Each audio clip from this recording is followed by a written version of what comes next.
Hi everyone and welcome to One Six Figure Focus, and you're very welcome to episode number, I want to say 57 of The Focus, a live stream dedicated to all things collecting. Haven't done one of these in a while. I've been fairly consistent with the Hope Show, the kind of I suppose I could still call it a new show. It's only started it there about 2 months ago, so we're up to episode 8 of the Hope Show, and that's every Monday night, Greenwich Mean Time, 8 o'clock Eastern Time, 3 p.m, or if you're on the west coast of America, midday.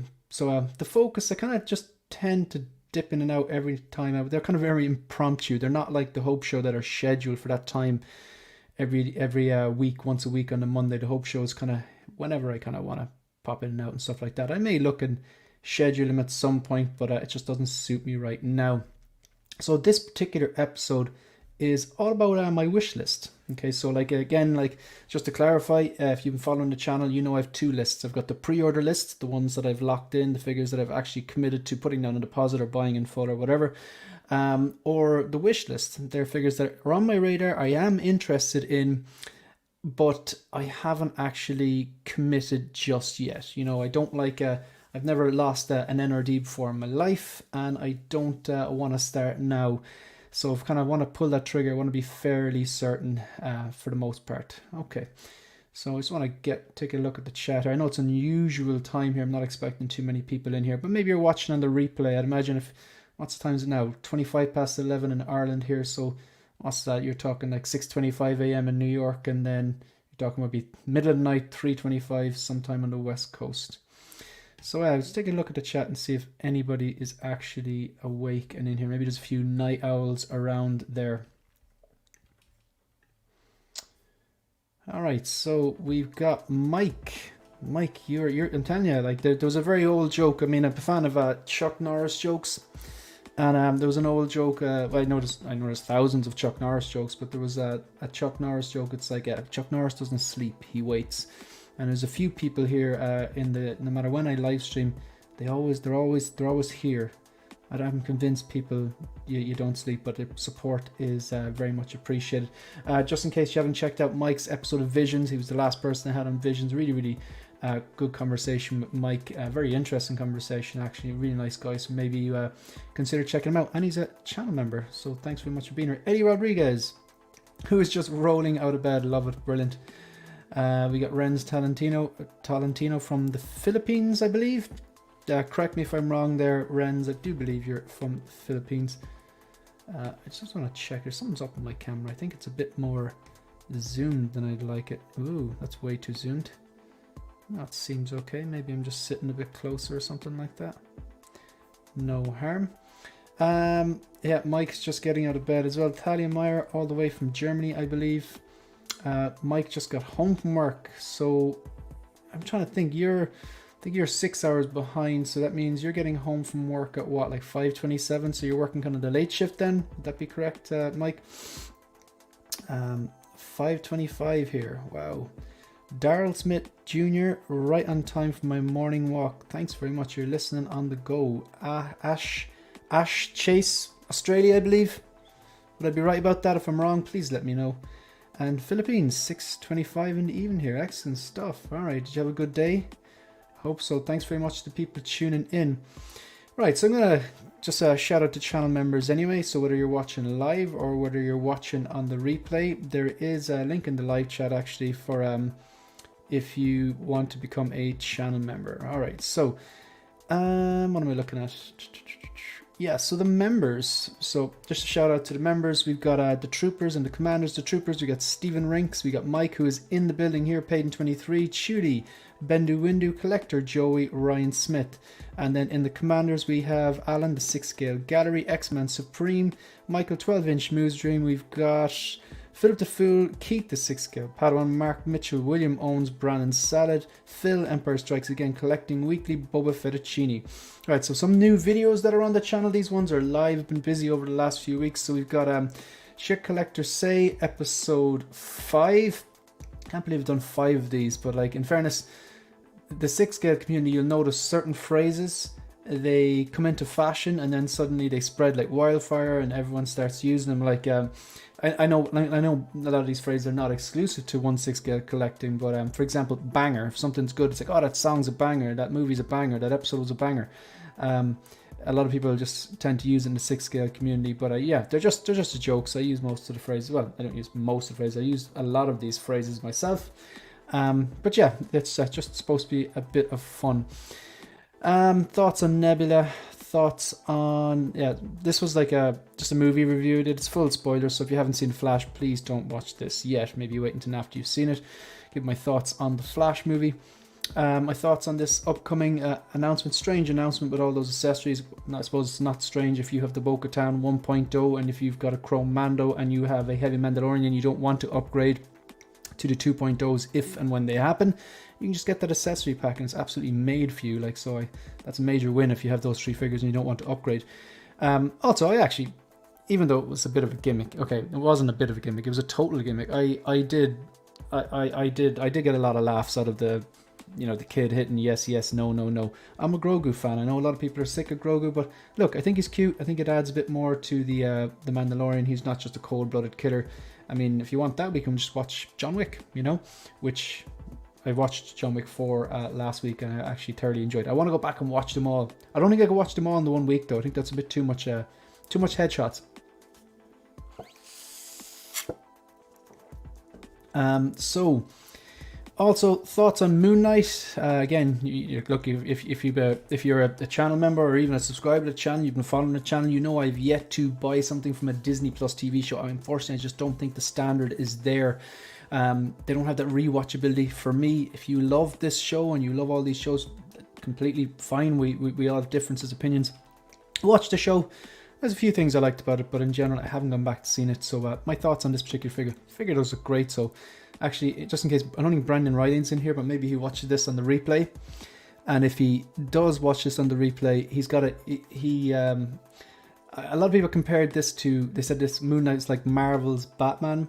And in this video, I mentioned that, and Brendan Riley's obviously like a comic guru, and he's basically going to give me homework. So if you're watching this on the replay or you're watching it live, Brendan, shout out to you. I would gladly take that homework.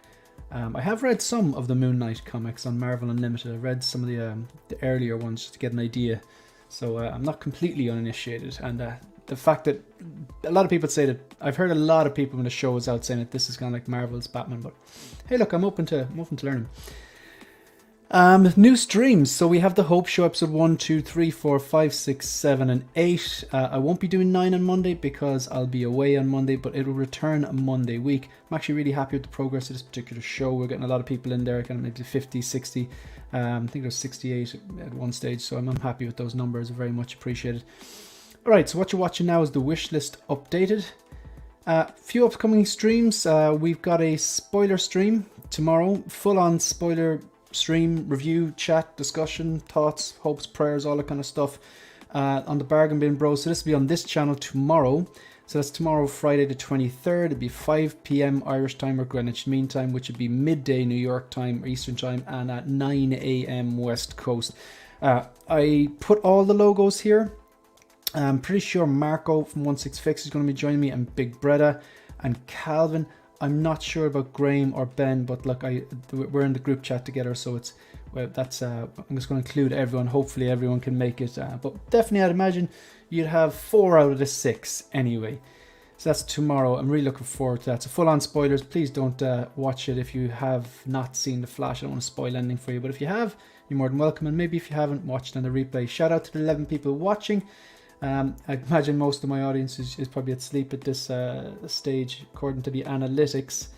Most people that watch are from the States. So, and then we have a special one then, Visions. This would be on Saturday, and this is all scheduled then. Saturday, it'd be 7 p.m. my time. So, yeah, it's episode 43 of Visions. We're going to discuss the past, the present, and the future of Ancient Silver Fox Ian's collecting journey. Right. So I'm going to address the chat before and then we're going to go on to my updated wish list. So who do we have? Yeah, Ash Chase is from Australia, and it's 8:27 p.m. They are, hey dude, hope you're well. This is Tragedy Tales. These releases are awesome. Can't wait for Peacemaker. Yeah, I'm looking forward to Peacemaker, seeing how it would turn out, definitely. Yes, sir. Overnight shift for a little while. Enjoy the chat as well, Shane. Chuck Norris memes are hilarious. Absolutely, completely agree. May I ask how much are those fusion reactors? I have bought. Let me see. Oh, I think I can remember this.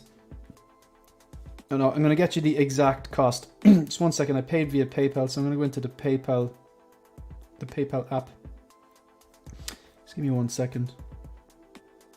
So the fusion reactors, I've got 2 in hand so far. They're wired up, the Mark 6 Iron Man and the Mark 1 War Machine from Iron Man 2. So let me just find this now. Let me find this. I want to make sure I get this correct. So I paid by PayPal, so it should be in here. Okay. 1 second, I'll do the maths on this. So it was 180 Australian dollars. So that's for 2 kits and shipping. So I want to make sure I have this right for you.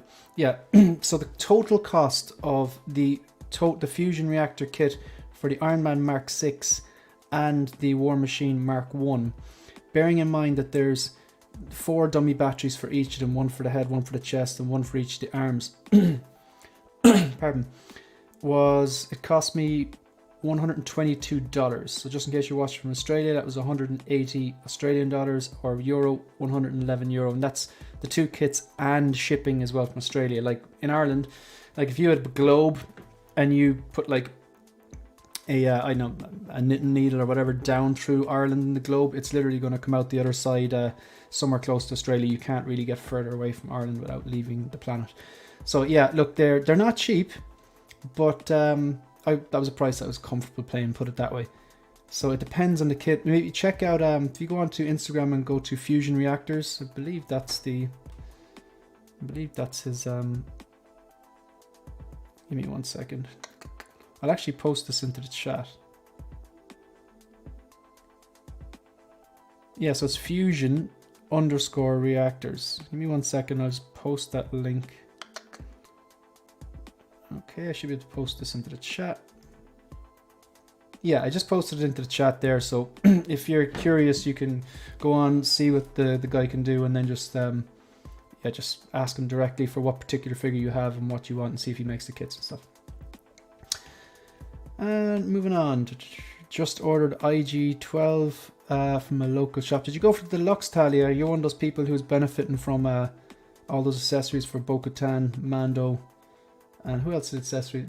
Technically, it was accessories from Bo-Katan, Heavy Mando, the Chrome Mando, and the mouse droid could be paired with a lot of things, really. If you have like a Tarkin on its own or something like that, or even you could pair that mouse droid with, I think it's R5D4, because it wasn't the mouse droid tried to attack him in the final episode.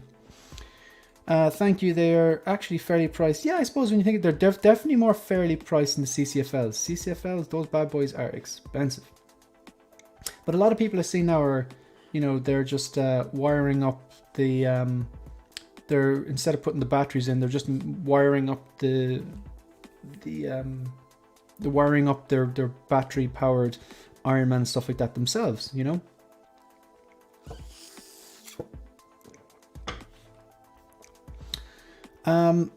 I parked Kobe Smolder's car a year ago. Huge crush on it. That's quite funny.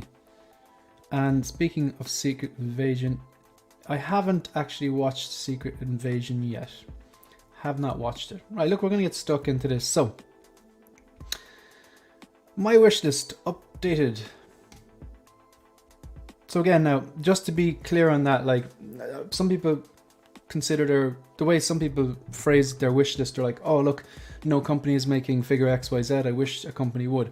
That's not the way, when I say wish list, that's not the way I refer to it. In the context I use it as figures that I'm interested in, but I haven't yet pre-ordered. So we'll take a look. All right, so this is my current wish list. It's actually quite small. So these are all figures I am interested, but I haven't actually pulled the trigger for multiple different reasons. Usually it's money. And we all have bills to pay, and mortgages and electricity bills, and groceries, and of course then you want to save a bit of money as well, and then of course you want to enjoy yourself. There's I say regularly, like, collecting isn't my life. Collecting is part of my life. It's a hobby, but I have multiple different hobbies. I like to go on holidays, I like to mountain bike, I like to snowboard, I like to go out for a few pints, go out for dinner or something like that, like just normal stuff. So I wouldn't want to be putting all my discretionary income into just one hobby personally. Because I like balance in life. So a lot of these things I could go out and put a pre-order on, but then what happens then when they all drop on the same month, and then you get started the same week, and you get stuck to pay the balance of like 4 figures you only paid a 10% or 20% NRD on. So I'm just going to go through these now. I have these in order. I haven't seen Secret Invasion, so please no spoilers in the chat. But in fairness, I think I'm preaching to the choir here. So these are the wish list. How many you've got? 1, 2, 3, 4, 5, 6, 7, 8, 9. There's 10. So these are figures I do have an interest in, but I haven't yet pre-ordered, right? So what you have is the Return of the Jedi, and they're kind of this is a screenshot from the Google, what's called the Google Keep app. It's a free app where you can make checklists for groceries or your packing list, or in my case, pre-orders and wish list. So I use this. Basically, the figures I'm interested in that I haven't pre-ordered yet, I just pop them in the list. So it might be like figures that are like, okay, I'm definitely going to get this, but I'm not in a position to put a pre-order in or pay for it yet, so I'm going to add it to the list. Or it could be figures like I'm 50-50 on this, I'm not entirely sure, I know I really like, but I'm not sure if I need it or want it, So they're kind of arranged. You can drag and drop these things up and down and stuff like that. So Return of the Jedi 40th Vader, like that's as good as a cert. I mean, it's just, I think it's a beautiful piece. And then you have the Return of the Jedi 40th C-3PO. And again, I skipped on the Attack of the Clones one because it wasn't the one I wanted. I was willing to take the risk that they may never give us another C-3PO. I thought that was highly unlikely though, because they've gone through and they've done the R&D. They can make this one. It's really just a paint job with a difference. So I took the risk on that and thankfully it paid off. I'm taking the same risk with the R2-D2. Although the R2-D2 isn't as big as a risk if you think about it, because they've Attack of the Clones one. I was about to say the Force Awakens one. To be honest, I don't think I'd be comfortable with anything. I don't want anything from the sequels in my collection personally. But they have done an original trilogy deluxe one now. It's climbing up in the aftermarket, but it's out there. It's a chase. I could get it if in a few years go by and they haven't released the Return of the Jedi 40th anniversary or 2, or an original trilogy or 2. I think it's happened. So those two are certs. Also, like the world and its mother, the Spider-Man No Way Home final suit, I just think it's a beautiful suit, and the head sculpt's amazing, and I love the diorama base. I just love it. I just love it. So those 3 are more or less certs. Now after that, it gets a bit blurry, because the Catwoman, like, there's a lot of reasons that this particular wish list hasn't actually, or items on this wish list haven't been converted. For the first 3, like, they're definites. That's going to happen. So that's kind of like a financial, I don't need to pay for it now decision. That's pretty much financial. I want to spread out payments because, like, obviously there's things that I've ordered 6 months ago or a year ago, which will be dropping over the summer, the next few months. And, I want to go on holidays and all that kind of stuff. So I'm going to have to go, right, do I really need to be shelling out a 20% NRD or paying something in full now when something can be dropping next week? So it's a bit about balance. So those 3, they're financial decisions really. I'm not in a position, not ready, and I don't need to pull a trigger on them yet, because they probably won't come out for another year, 18 months. Now the Catwoman is a different story. The Catwoman is on the wish list. It's a Christopher Nolan figure. So, that's something I'm always going to be interested in. Also, I want to see what it turns out like. I want to see what the head sculpt turns out like. That's a rooted hair figure, and it's a Hot Toys rooted hair figure. I want to see how that turns out. The thing about this is with the Catwoman, she has that kind of, it's like, the thing that, like, it's like a goggles and it flips up and makes it look like ears. But that kind of almost acts as a headband, so it can keep that hair neat and hopefully just hangs down the back and it's not a disaster. But that's one I really want to see. I want to see the reviews. I want to watch the reviews from the Justins and the Jedis and everyone, and MRC, and I want to just take in all that data and watch the sideshow. I'll watch every single review. Not that I want to get the people's opinions on it. I just want to see it from multiple different angles. That's the whole point, you know? And yeah, there are definitely, like, you know, obviously Justin has actually saved me a lot of money over the years, because when I'm like on a knife edge about getting something, a lot of time I'll watch his videos and I'll see something, I'm like, nah, that head sculpt isn't the way I thought it would. Or maybe another reviewer might go, you know, there's actually a problem, this is already starting to peel or something like that. And I use that then to take in that data and then decide and stuff, because it's just I kind of need to see that one. The head sculpt, I want to see how the hair sits. I want to see if, see all this Dark Knight line since the DX19 onwards, they've been resized to true 1/6 scale, because I believe like the likes of the DX12 and the DX02 and the DX11, they were actually a bit undersized. So I think since the DX19 and that awful new Batman Begins, they're actually true 1/6 scale, I believe. So I want to make sure it scales right with, say, the DX19. Now the plan for that would be to pop it up there in the bat pod and keep it in a relatively safe pose, because another thing is that suit notoriously flaked. So there's 3 concerns I have. Well, 4 actually. Have they fixed the height? I'm sure that's an easy one. Surely they've done that. Is the head sculpt good? Is the rooted hair, it's the Hot Toys rooted hair, is that good? And that's not going to be that wool technology, but I think what might save it is the fact that it's fairly straight. We're actually going to we'll take a look at that now. Give me 1 second, we'll take a look at that. Just while we're on that. Okay, I just want to show you. I presume you know what I mean anyway, but that's spelling there. Oops, mistyped. And where is it? $285. That is expensive. Now I do have points with Sideshow. I only have 1 active order with Sideshow. It's the quarter scale Dark Knight, which I am looking forward to getting in. I want to see if I can find a decent photo of the hair,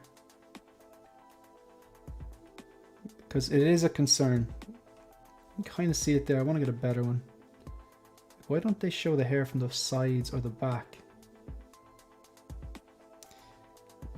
Like, this could be a disaster. Hence why I haven't committed. That's kind of a good one. Let's see if we can get a better one. They really should have shown some pictures of the hair, how it hangs from behind, because that is a concern. Now, I'll always consider a Dark Knight Trilogy figure. It's never a straight pass. Like, for example, a lot of people weren't happy that with the armory, because they had already upgraded the DX19, but then they went a step forward then with the DX19 style suit that comes with the armory, and they advertise it with better proportions, kind of around the chest area and the back, and that they finally have fit the gloves underneath the gauntlets. Now, like, if you take something like that, there's always going to be these upgrades. My point is that with a Dark Knight, Hot Toys or in art or whatever, Dark Knight figures, I'm never going to go, no, easy pass. I'm always going to look. I'm always going to look and consider and think, because I love that trilogy, my favorite trilogy. But if a figure is bad, I'm not going to buy it just because I like the trilogy. Figure has to be good too. So that's why I'm just a bit skeptical of this. I want to see the face sculpt. It has to look like Anne Hathaway. I want to see how that hair sits. If the hair is a mess and it looks like doll hair, I'm out. I want to see if they've scaled it correctly. I want to see if the suit is the exact same, or is it a new type of material that's not going to flake. That's the one I'm skeptical of. I think they're going to get the height right, because isn't that the part of the reasoning why they've gone back to the well on this. I think that they'll probably get the head sculpt a bit better. It's probably going to be the same mold. Maybe if it's better paint apps, it could look better. I'm skeptical on the hair, but more so on the suit. I can't imagine. They're not going to give you real leather. I don't even know if the suit was made out of real leather in the actual movie. I presume it was. I don't know. But that's the one I'm concerned about, because with Bane, they came out and they advertised that coat, which was originally pleather in the 1.0. They advertised it as a new material, which is not leather, but not pleather. Hopefully that won't flake. And that Bane looks amazing. So this is one. So that's basically what I'm trying to say is the reasoning for why I haven't pulled the trigger on these is not all the same. It's not just all money. It's not just all space. Some of the stuff I'm skeptical, and I'm waiting to see how they turn out. just want to address some of the chats here. I'm falling behind. So Costa's the man. Costa with his Costa cases. Costa cases are a thing now. You could definitely you could open up your own business. The Costa case, they'd sell. People would buy them. If you had you assemble them, put them together, and then ship them on for half the price of Moducase. Case. But then again, I suppose the whole point of your channel is that, you know, you help people to do it by themselves, which is definitely a service to the community. We must stream again, Costa. Mike, always happy for a new show. Yeah, I need to watch that. Uncarded reviews. Thanks very much for being here. Do appreciate it. That's a good list. Thank you very much. Toby and Andrew almost paid off. Good stuff. And Toby and Andrew are concerned for me. We're going to get into that. Just paid off the in-art Gandalf, so I've got room for another payment plan. So wishlist videos are actually helpful right now. I believe that's the only thing you have been serious on your whole entire life, Shiny. Unless there's a joke in there and it's just gone over my head. Shiny, again, Shiny is none of these people. He doesn't sleep, he waits, and he watches streams. Thanks very much for being here, man. I do appreciate it. So make sure to pick up the 40th. Yeah, that thing's a very popular figure, definitely. Just paid off final deposit for the patents and deluxe Batman. It'll be my 7th. Your 7th Batman, wow. Give us the list. Write the list of Batman that you have. I'm interested. Do you feel like Catwoman and the Batpod are a must pair? They just go well together. Yeah, you know what? That's a good point, because I've got, like, behind me. Can you see there? 1 second.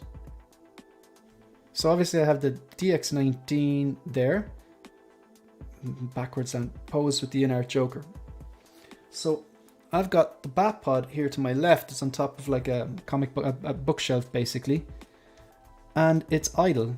So I don't like that, and it would just make sense for me to pair the Catwoman, like just putting her like sitting on the Batpod, like as in just standing up next to it, or maybe just like kind of straddling it. Get your minds out of the gutter, and you know, with the gun or something like that, and then use the base with the DX19, because if you notice, the Joker is on a base, because I actually love that base. It's really simple and it's classy, and haven't had any problems with the magnets. But then again, I'm used to posing figures without stands, so I'm used to having like the feet flat and stuff like that, and, you know, working with the center of gravity. But he's maybe makes the DX19 look a bit shorter, because obviously, you know, the Joker's on a step, so that could be an idea. Because I really like that base that comes with Catwoman, so I just posed the DX19 next to the Joker as it is on top of the Catwoman stand, and then have the Catwoman over here. And that means I don't have to put Catwoman in the detolf and take up another cube, or, you know. So my point is, yeah, I think they will pose very well together, but I'm not going to try and get her like sitting on it. You're not going to get that pose, the Queen Studios pose, you know, the one, the 1/6 scale one, out of that. I still have the DX19 in my wish list, just can't pull the trigger for some reason. Do you have any interest in the armory? Like, even with me, the armory, like, I can't rule it out, but like, I kind of have a rule, like, it's like, if I can't afford it, I don't buy it. But sorry, that's the wrong rule. The other one's like, if I can't display, I don't pay. So it's like, if I don't have a solid idea of where I'm going to put that thing, then I can't commit to buying it. It just doesn't make sense. I don't want to throw stuff. Like, when you come into this room, like, it's actually, it's very neat, like, and I don't want to come in and go, God, my shit's everywhere. Like, it's just, I don't want that happening. Like, I want to come in and go, yeah, it's a collection room, man cave, whatever you want to call it, but I can also do work here. If I need to, you know, I don't know, do some sort of a meeting or something like that, I can blur out the background or whatever. I can work, I can do, you know, I can do videos and stuff like that. It is still fairly tidy. So I don't want to just buy something, but I have nowhere to put it. So with the armory, I'd need to really decide, okay, where could I actually put it that would look good. But another reason the armory isn't on this list is because the head sculpt on the CrossFit Bale Bruce Wayne, CrossFit Wayne, I don't think that's a good head sculpt. I'm waiting to see how it turns out, because I don't like putting down an NRD or committing to buying something with the fingers crossed going, yeah, the head sculpt, it's a 7, the prototype, it'll probably be an 8 or a 9 when it releases, because That's a risky game. I don't like that. The DX19 is a fantastic figure. Depends how bad your nitpickness or OCD is, maybe determine if you need the armory one or not. But the DX19, you can probably get that for a bargain now, and it's a beautiful piece. And if you just want that representation of that suit, I would definitely recommend it. The hair makes you nervous, absolutely. Shiny back on form now. Imagine if Catman was a Batwoman. Imagine. I wonder if any brushers doll 100. That just went. Okay, I'll try it again. I wonder if anyone brushes the hair. Sorry, that's going right over my head. Maybe I'm a bit slow. Pardon, I burped into the microphone. The Dark Knight Bane. It's, yeah. You know what? Sorry, you just said definitive. I think we're going to have to do this, folks. I think we're going to have to do this. I really do. I think. Sorry, I think it's time. I think it's time. He said definitive. Welcome to One Six Figure Focus, and you're very welcome to another episode of Collectors Say. And this might very well be the definitive version.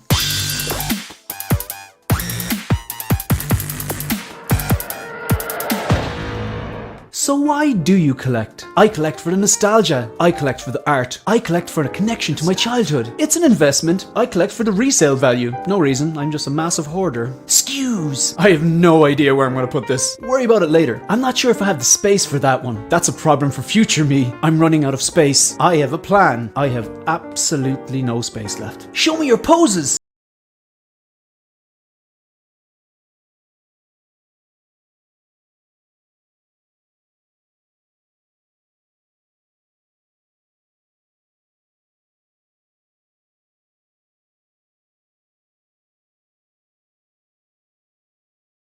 Ordered it, traded it. 1 skew. Solicitation, solicited. 2 skews. Solicitized, solicitor. 3 skews. This'll really help my credit score. Fully paid. I've got that one fully paid off. That was a day one for me. It's a licensing issue.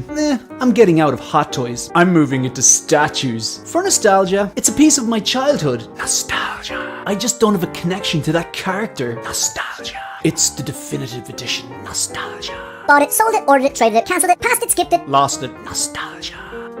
Okay folks, that's the end of the video. So if you want to support the channel, like the video, subscribe to the channel and leave a comment. Let me know if you are guilty of using one or many of these phrases. I know I most certainly am. You can also follow me on Instagram and on Twitter. I might actually get a copyright strike for this, but that might be a licensing issue. Sorry folks, I just had to do it. I had to do it. What can I say? What can I say? Yeah, nostalgia. And I did get a copyright strike for it, which is why I'm going to have to remove the... Is it just me? Or those like flutes from My Heart Will Go On?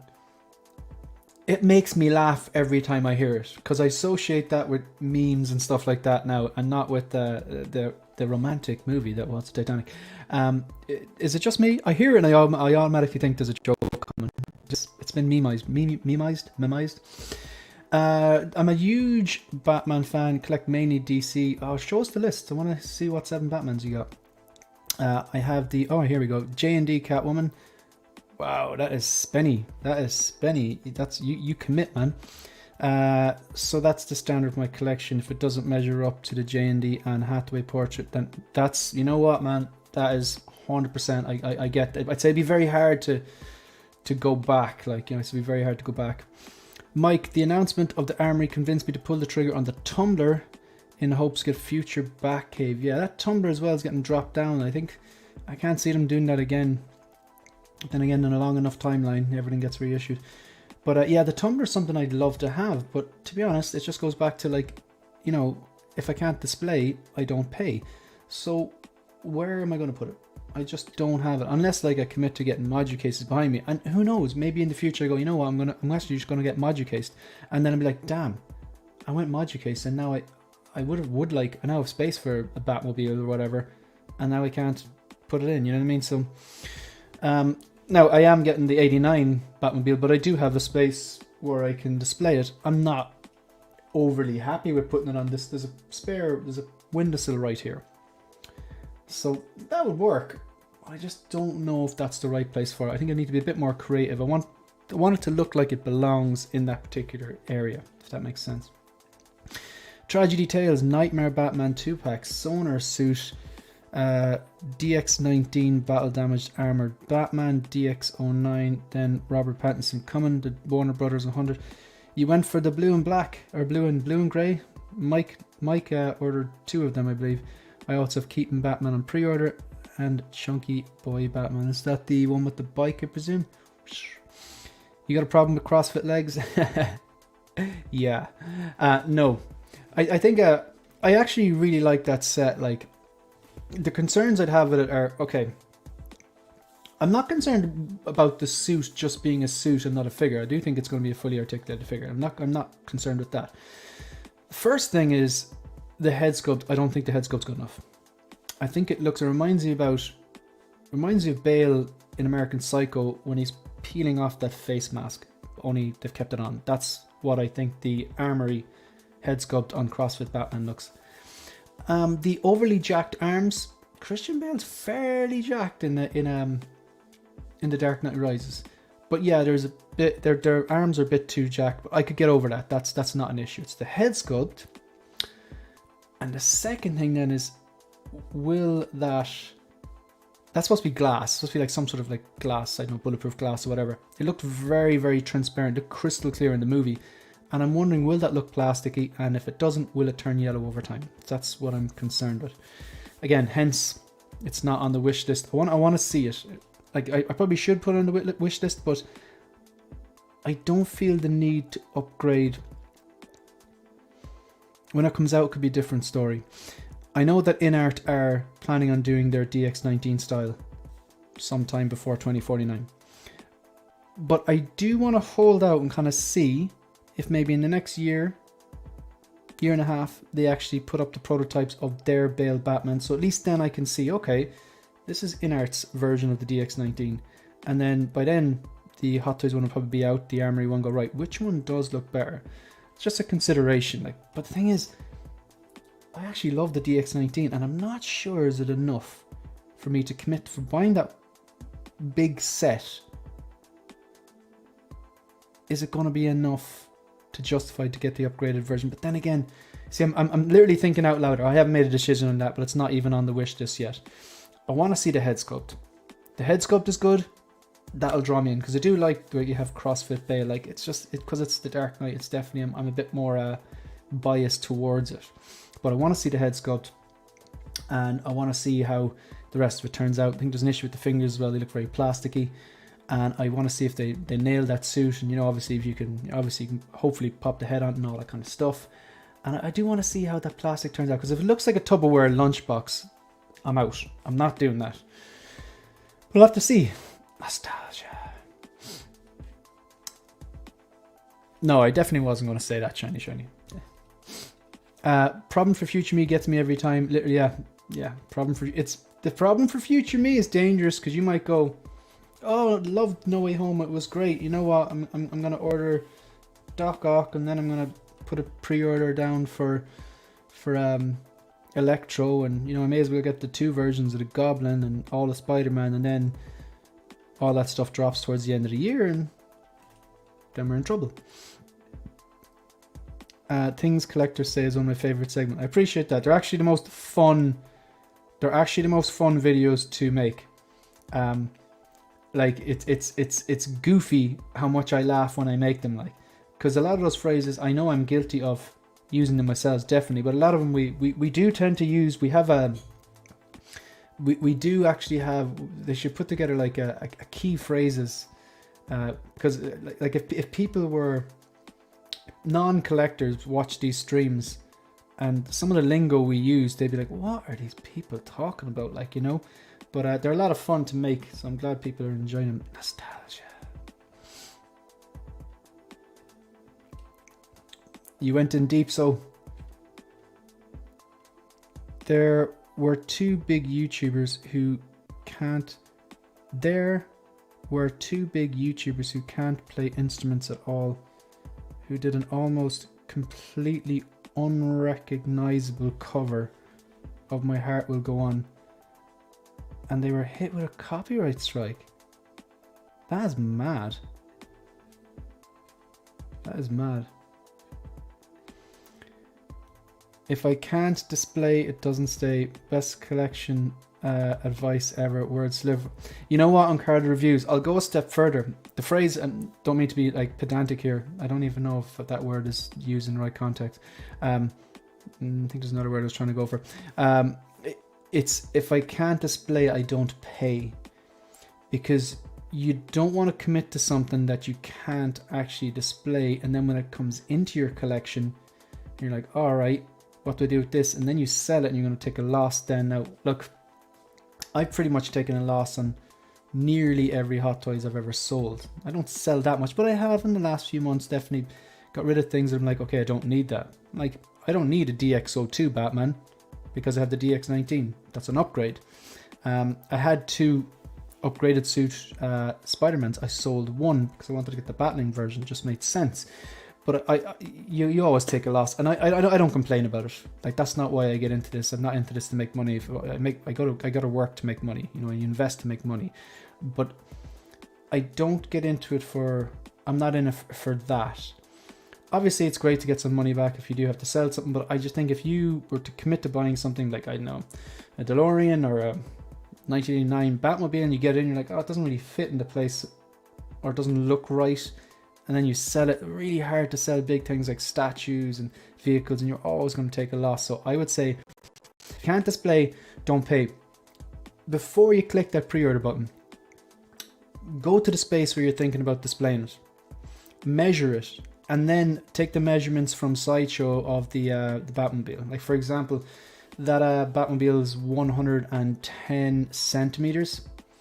The windowsill here is 120 centimeters. The height doesn't matter because the windowsill, the little alcove here is probably like 1.5 meters. Doesn't matter.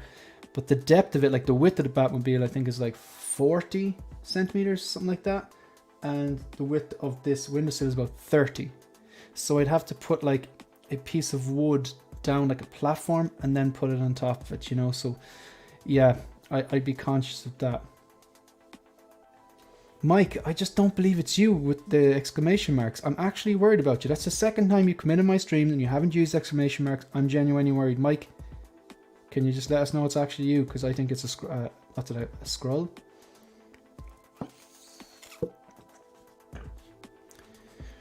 That is true about Patrick Bateman's face and arms. Totally see that. I just feel like the presence of the piece will outshine the minor critiques. I think the head sculpt will actually be better on that one.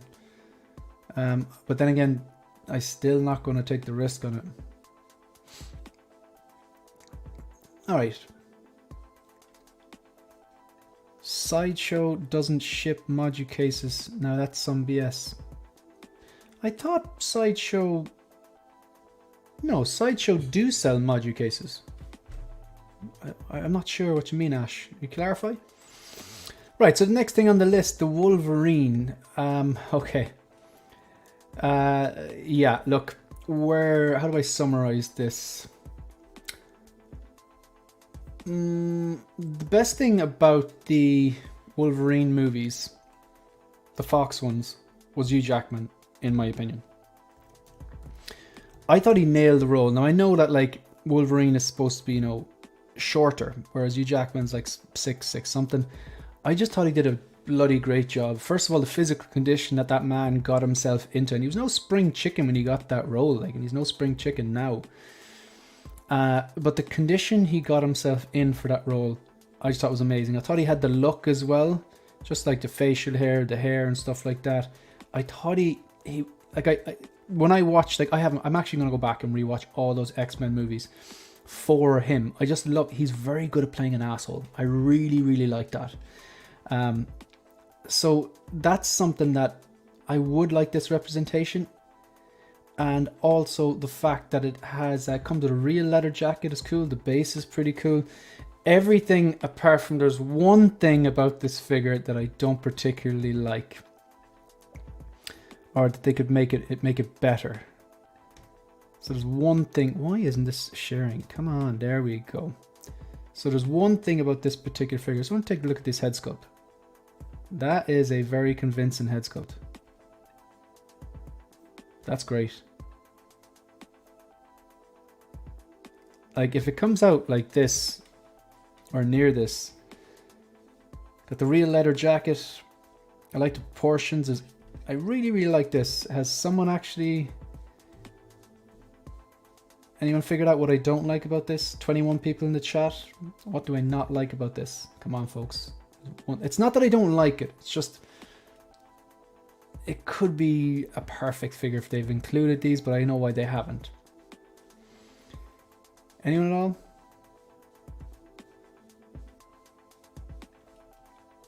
It's me, Focus. It's early here, so I couldn't see the exclamation marks. Here you go. 10 points for Costa. Actually, who got it? Mike got there first. I'm not counting you, Mike, because you knew the answer, because we spoke about this before. But I do appreciate you keeping the chat going. Yeah, myself and Mike were like, it was like that scene in Step Brothers. It's like, you don't like the bone claws either? You don't like the bone claws? Did we just become best friends? Yeah, the bone claws. Like, I get it.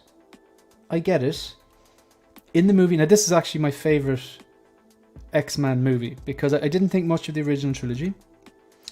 Again, I thought Hugh Jackman was the best part. I actually liked when they went back and they did X-Men First Class. I actually really liked James McAvoy and why am I drawing a blank? Really good actor. I haven't seen him in much. Michael, is it Fassbender? I have not. Has he stopped acting? Because I really like that actor. Was he in Inglourious Bastards? I know he was in the X-Men movies, the kind of, First Class and Days of Future Past, and I thought he was great as a kind of a younger version of Magneto. I actually really like that actor. I've seen him in a few other things too, but I haven't seen him in anything recently. I think he was in 12 Years a Slave as well, if I'm correct. He's crazy in that, if it's the right guy I'm thinking about. But yeah, really, really liked those first two films. I did not like Apocalypse at all. Thought that was a train wreck. Yeah, my point is, whether the movie was bad or good, or the X-Men movie was bad or good, whatever you're talking about, Jackman was pretty good consistently. So this is pretty good. It's unique because of the kind of 70s kind of vintage look to this. Love the way that they've actually gone and done a real leather jacket. And it's like, why are you doing this now? And then I think that's so weird. Like the head sculpt here looks fantastic. The head sculpt here looks very strange. Did you give him two shirts? There's a black shirt there and he's got like a disco shirt here. They do.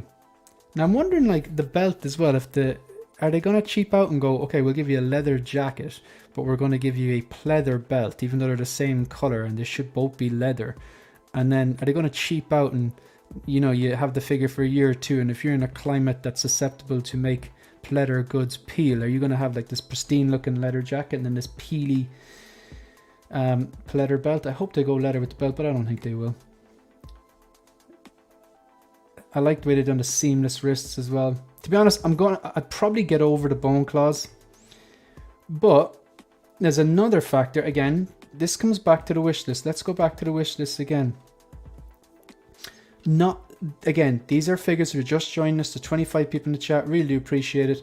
If you're just joining us now, what we're going through, the whole point of the stream is I'm outlining my updated wish list. These are figures that I am interested in, but I haven't committed to pre-ordering. So I haven't bought them, they're not in a payment plan, I haven't dropped an NRD.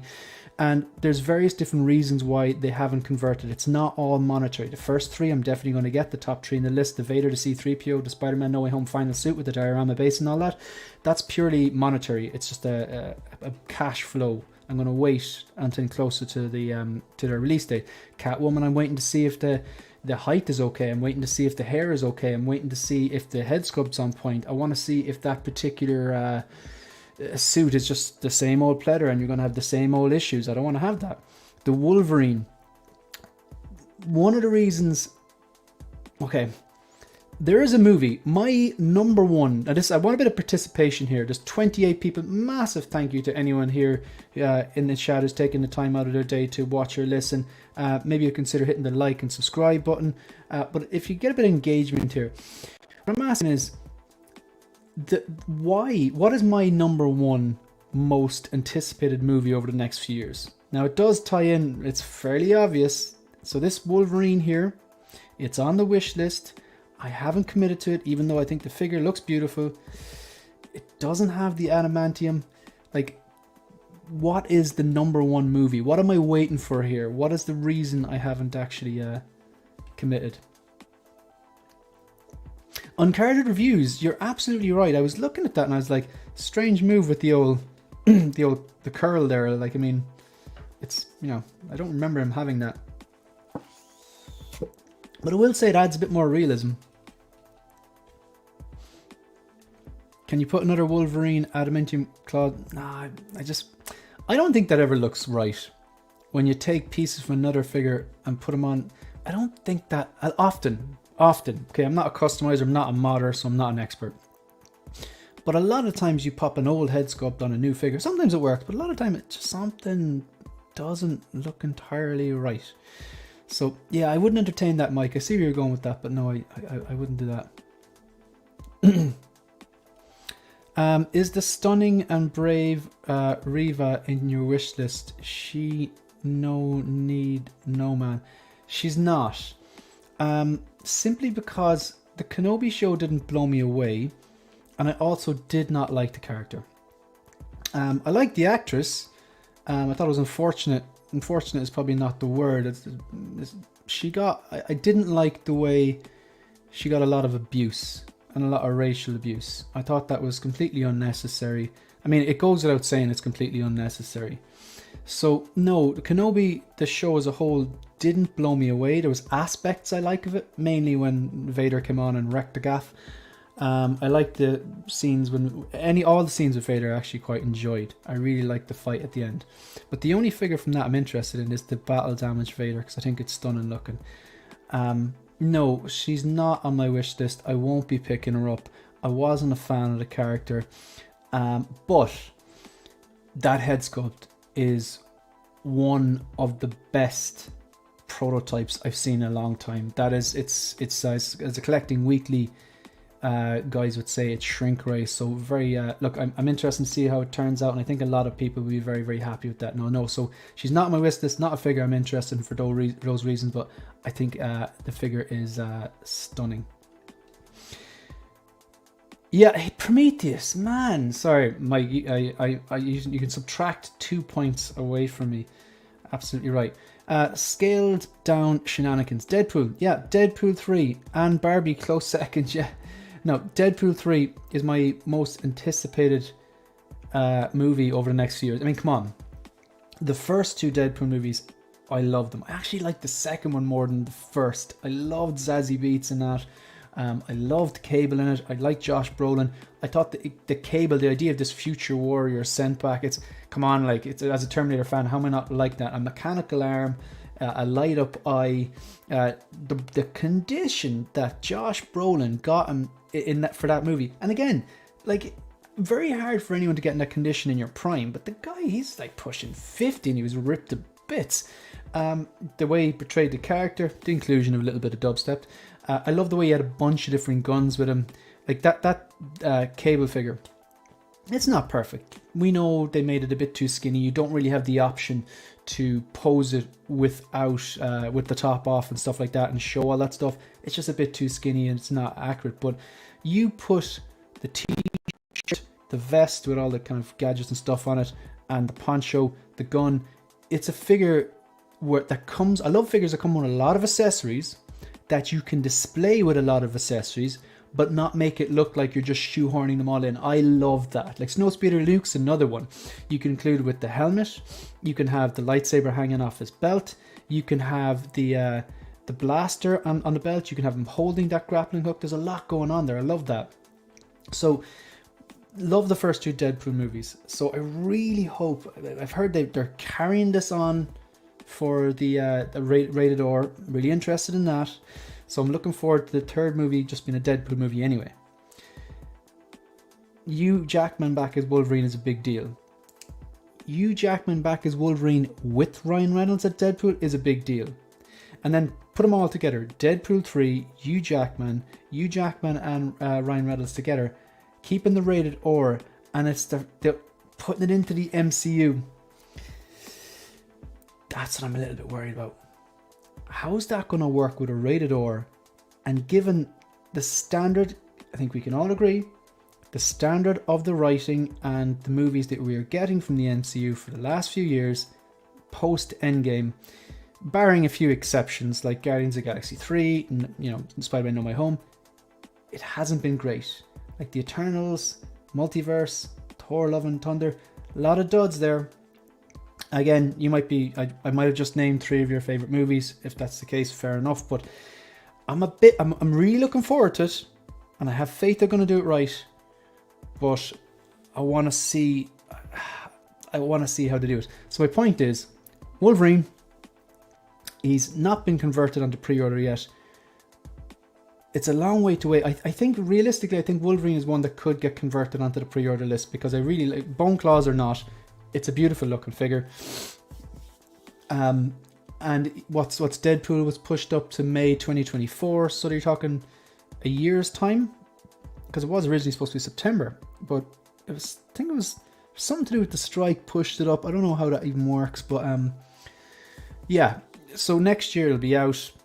If they then, I don't know, show you the Wolverine you're getting, that's not going to turn up for like another 18 months. I think that's a bit too far out for me to wait, to be honest. So this Wolverine might be converted. The next one then, Cad Bane. Cad Bane is a strange one, because I have seen Cad Bane in the Clone Wars, but I'm still not a fan of the Clone Wars. I've finished season 4 now, moving on to season 5, and limping through them all. And I'm not, like, I wouldn't say, I couldn't claim to say that I am a big Clone Wars fan. I'm not. But I've been told that from here on out is where the gold comes in, why everyone raves about it, with this famous Ahsoka story arc. And I did notice that there was the first few seasons, 1, 2, 3, I was kind of watching, I was doing work, and they were in the background. Nothing made me look at the TV. But then in season 4, I started looking up from what I was doing a few more times, going, alright, that's kind of interesting. So hopefully there's more of that in 5, 6, 7, to the point where I'm just like, alright, I don't want any work or phone in the room when I'm watching these, hopefully. So it's not because of the Clone Wars that I want this guy. The reason I'm interested in this guy is purely from episode 5 of the Book of Boba Fett. Now, the Book of Boba Fett is not a good TV show, but episode 5 and 6, they were fantastic Star Wars media. Like the scene where he walks out of the desert and confronts Cobb Vanth, that was amazing. Like I'll die in that sword. And if you've been following the channel, you know I like things to be, if I'm going to commit to buying one of these very expensive collectibles, more often than not something is a triple threat, right? So I can see the in-art Joker to my right here. Do I like the character of the Joker? Yes. That's 1 tick. Do I like the source material, the Dark Knight? That's 2 ticks. And do I like that version of the Joker? There's 3 ticks. And that when I say that version as well, I mean like that screen version and the actual look at the figure and how it was designed, whatever. Absolutely easy triple threat. Iron Man Mark III is a triple threat. The DX-19 Batman's a triple threat. Mandalorian, whatever. This here, do I like the character? I do, but it was based basically on that one episode. It wasn't really based on the Clone Wars, but I know if I watched season 5, 6, and 7, I'd be like, now I get why people like him in the Clone Wars. But the screen version I got, I really, really liked. So I do like the character. Do I like the source material? See, that's a funny one. I did not like the Book of Boba Fett as a whole, but I really, really liked that episode 5 and 6, and the one where he walks out of the desert. I thought that was, the standard was like up here, whereas the standard of a lot of the rest of the Boba Fett was a lot lower. Plus, I was about to say I don't have a villain for the Mandalorian, well, which is true, but is not technically a villain for the Mandalorian. That doesn't really count. And the third part, do I like this version of the character? I do. So it's not the strongest triple threat for me, basically. If I'd loved the series and this was one part of the series, maybe that's different. But this one here, there's very few exceptions in my collection to the kind of triple threat rule that I set myself. Because, I have to, because I don't have unlimited space. I don't have unlimited budget. I don't need nor want everything. I'm not a completionist. I have to cherry pick. And that's the way I've always collected. And that's the way I'll continue to collect, because I want to be in this hobby in a year's time. I want to be in this hobby in 5 years' time, and so on. But this does look bloody good. And this is a tough one for me now, because I'd say a lot of the time I pass on a lot of the things. I pass on a lot of things I like to collect, the things I love. And this thing, I could be in danger here of just getting this because it looks cool. But with that being said, the source material, specifically that particular episode, pretty damn good. It's so strange. The Book of Boba Fett's such a strange show. Like, the best episodes didn't actually feature Boba Fett. Like, this is damn cool. And I think, like, in terms of shelf presence, this guy will have shelf presence. Just gonna catch up with the chat. Costa saying no, he's keeping us honest. He had the curl. Thank you, appreciate that. Deadpool 3, you're absolutely right. I actually really liked Reva. Unstable AF. Yeah, just fair enough. Commander Green, how are you? Rated R, Hugh Jackman might say, oh bugger. I'm pretty sure it is rated R. If I'm wrong, I'm wrong. I don't enjoy most of the live action Disney Star Wars properties, but I do enjoy the costume design for those Hot Toys characters. Yeah. Hugh Jackman is a renaissance man. Our family went and saw him in concert. He was amazing. This is coming home for many reasons. Yeah, I've heard he's fantastic. Like, the greatest showman. I think they do live shows and stuff like that. I'm still nervous about them bringing Punisher back. Where are they putting Punisher? What IP is he going into? What particular movie or TV show? I have a feeling it's going to be rated R through the movie until Deadpool gets into the MCU. Then you're going to hear nothing but bleeps. Yeah, that'll be funny for about 5 minutes though. And then, like, if he goes into another movie and he's bleeping the whole time, that'll be a bit, oh come on. Cad Bane was one of the few great things about the Boba show. I was lucky enough to pick him up for a waitlist. Yeah, I wouldn't be picking him up. I wouldn't be picking him up from Sideshow, obviously. I don't do the Sideshow thing because I get caught with a 30% charge on everything. I have a rule of 3 also. I try to pick up 3 most important figures to me to represent. Yeah, that's good. But the thing is, I think people need that. That's like, you do need to decide how you're going to collect. I mean, the idea of getting everything is unrealistic. The idea of getting all Marvel is unrealistic. Even these days with the DC, there's a lot of DC love recently. I mean, come on, you've got the Dark Knight line, you've got the multiple different Robert Pattinson Batmans from different companies.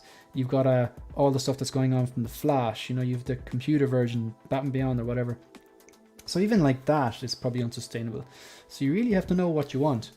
But yeah, I think it's good to put kind of certain, you know, and they don't have to be strict rules that are never broken. Because I know life doesn't work like that. Like, I mean, typically I don't collect animation stuff. I rule out entire lines, like the sequels. No, I don't collect prequels. Stuff, not in Clone Wars is going to come into my collection whether I like it or not. So I rule out big chunks like that and focus on the kind of like, you know, the movies that I really, really love or grew up with, or maybe the TV shows where the standard is higher. And even specifically like Mandalorian Season 3, like there's not, you know, I do have stuff from the Mandalorian Season 1 and 2, I absolutely do, because the standard was so much higher, but I can't see myself committing to getting something from Season 3. I'd love a Giancarlo Esposito. And I actually quite liked the design of his outfit from his armor and stuff from Season 1 or 2, but I just don't think the head sculpt is up to scratch, to be honest. And then, so like if they do this souped up version of him from Season 3, if the head sculpt is really, really good, I could see myself committing to that, but then I'd have like this version on my shelf with a good head sculpt, but from a season and episodes which I didn't particularly like. Or then you get the one from Season 1 or 2, which is from good source material, but the head sculpt isn't as good as, you know, Hot Toy standards, you know? So yeah, or you buy both and you swap one over. but then that would look okay. So look, things like that, typically when I'm kind of like 50-50, I'm like, no. AJ, how are you doing, man? Hot's hometown, use your words, Hot's hometown hero. I've had 2 coffees, I should be able to speak properly. The Catwoman comes with rooted hair. It does not get talked about much. I wonder if it would get upgraded to... No chance. No chance. That's like saying, Bespin Luke, why didn't he come with a USB lightsaber? They tend to like draw the line in the sand, AJ, and you know this as well as I do. Like, they tend to, if they advertise it as USB, it's getting it. If they don't, they don't. I'd be very surprised if any of those upgrades, specifically like, this was like, if it was announced like a week or 2 before, or a month or 2 before, say, the Warner Brothers 100 Wonder Woman with the wool hair, there might be some chance, but I think it would still be a no. But this is, 18 months ago, going back when it was announced, So no, I don't think they're going to do that.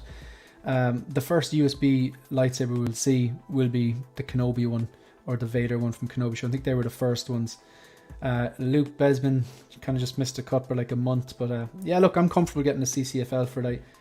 I would be willing to wager that the lightsabers that Hot Toys are going to give us won't be as good as the CCFLs in terms of brightness. Now, of course, there'll be a flip argument to that the CCFLs are very expensive.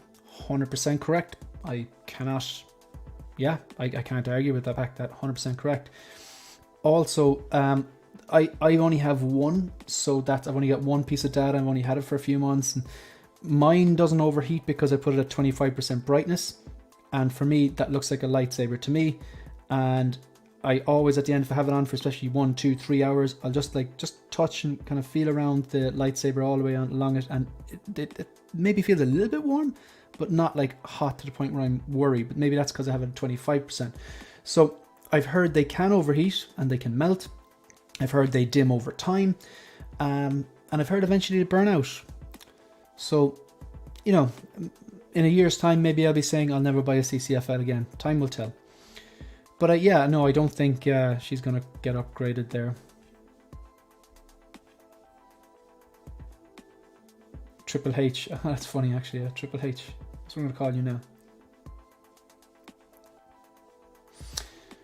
What do you think about how they made IG-12 first figure kind of from Mandalorian Season 3? So they must have the license after all, but they're choosing...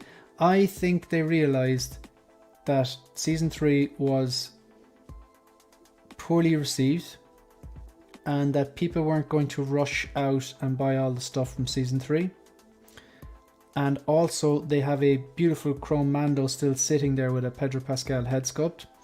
I'm pretty sure they still have Beskar Mandos, the first Beskar Mando still sitting there. A lot of the Mandalorian stuff is kind of sitting.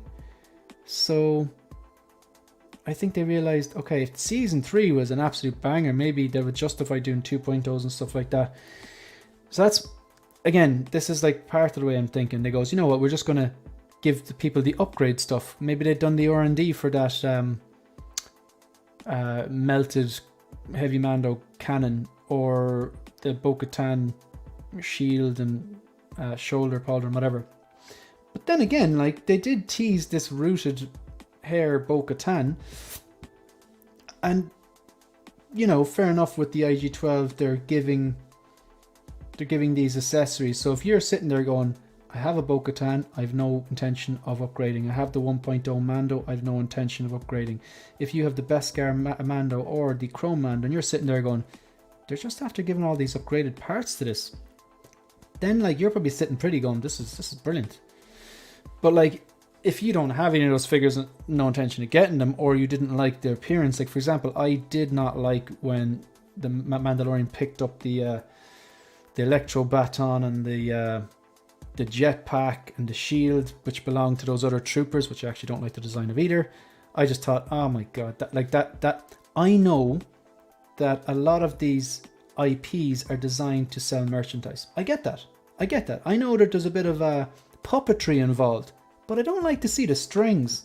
Like, as soon as IG-11 popped up, as much as a gimmick it was, and I did find it funny, it was funny. As soon as it happened, I was like, that's just to sell merchandise. As soon as Mando picked up all that gear, that's just to sell merchandise. Now, and I know that this is not new. It's been going on for 50 years. But it's like, you know, there's a bit of puppetry involved. But like I said, I don't like to see the strings. So I don't. It wouldn't surprise me if they don't do a lot more from The Mandalorian Season 3. But with that being said, they have teased that rooted hair bow, and maybe a lot of people would like that. Hey Sean, how are you? I think it's Sean. Let me know if I'm wrong or right or whatever. You have all these rules and you think they'll save you. Yeah. Oh no, look, but they do a lot of the time. Like, I'll give you a perfect example. I don't have anything in my collection from any Disney Plus show. I just don't think they're good enough. But that Captain America from Falcon the Winter Soldier, that's a beautiful piece. Like the head sculpt, the color combination with pop on the shelf, the articulated wings, just the presence of those wings. If you can, you know, pose them maybe on a floating shelf outside a cabin or something like that, whatever. And I came close to that. I was like, that's so good. But I just dialed it back and was like, okay, did you love the show? No. Have you always been a diehard Falcon fan? No.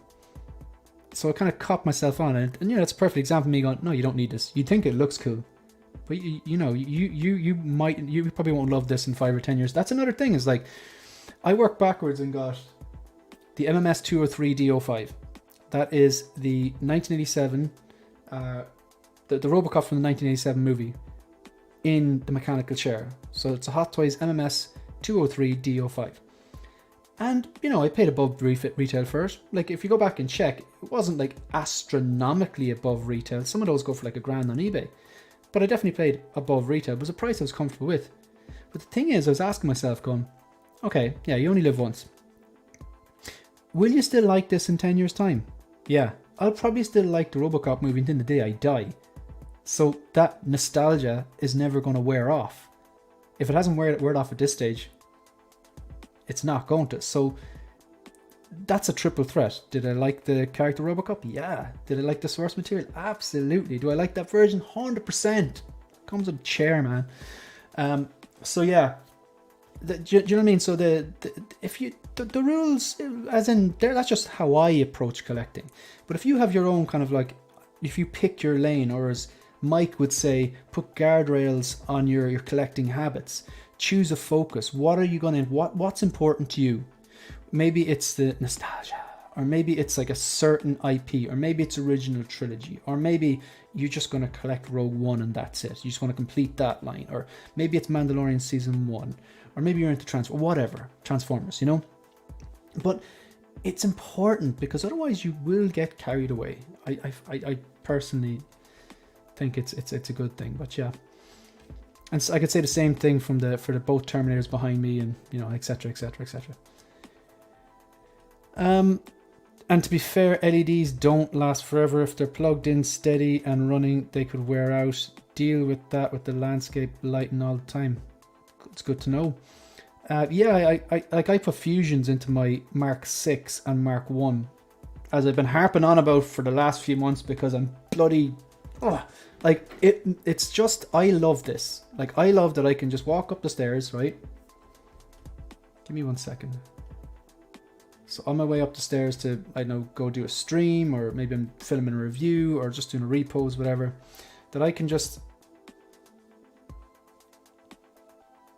head up the stairs, and then, so as I'm entering the room, press a button on the phone, and everything like comes on. So that's the Luke lights for the cabinets, the Mark 6 fusion reactors, which light up the eyes, the chest, the 2 armor pulsers, the same as the Mark 1. Then Luke is below.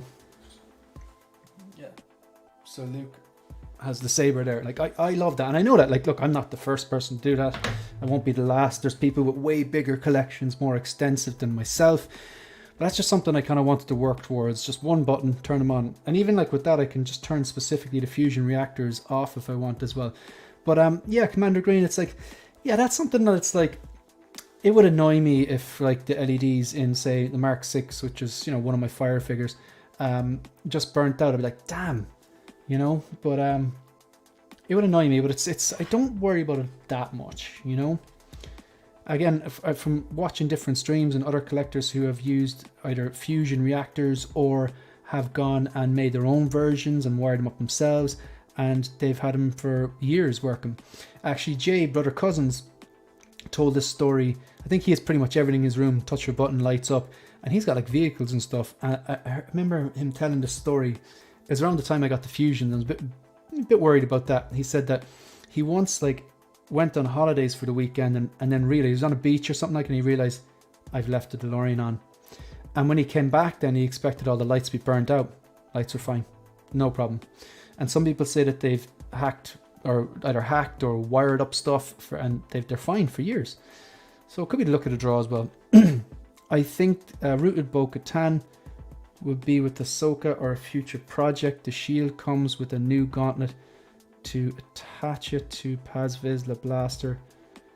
There's a whole new piece. The shield comes with a new gauntlet to attach it to the Paz Vizsla blaster is a whole piece as well.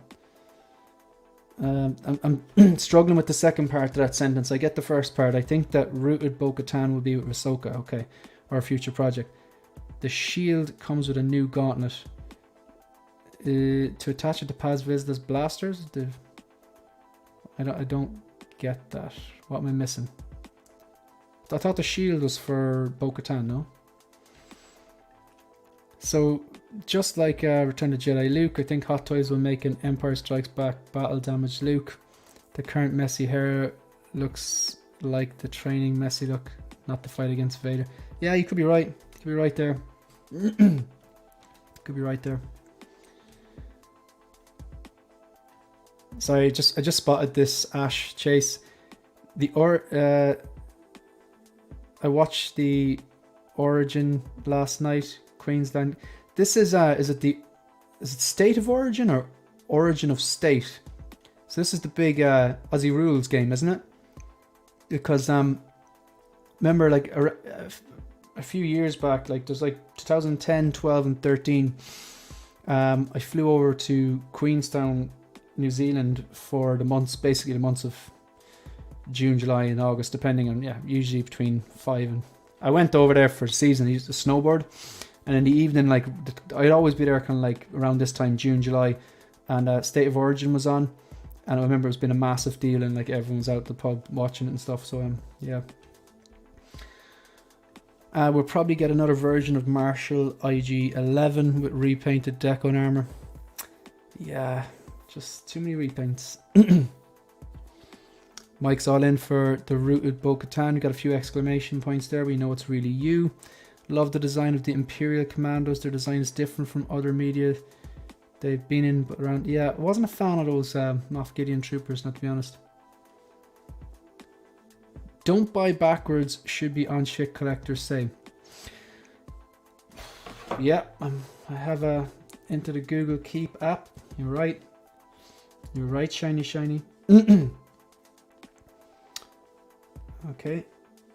The list is already grown for part 6. Don't buy backwards. It's good advice. Like if your default is buying backwards, it's very expensive.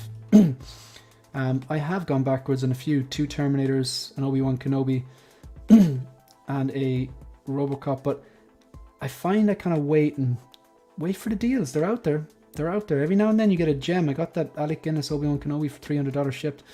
And it was perfect. The guy looked after it better than he looked after his kids. His words, not mine. 34 people watching the chat at this very, very unusual time. Like it's coming up to 1 o'clock here Irish time. So what's that? 8 o'clock New York, 5 o'clock in the morning West Coast.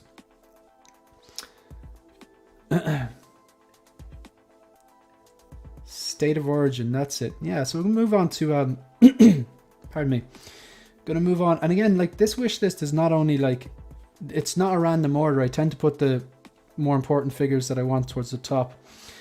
So the in-art Batman. Okay, the in-art Batman.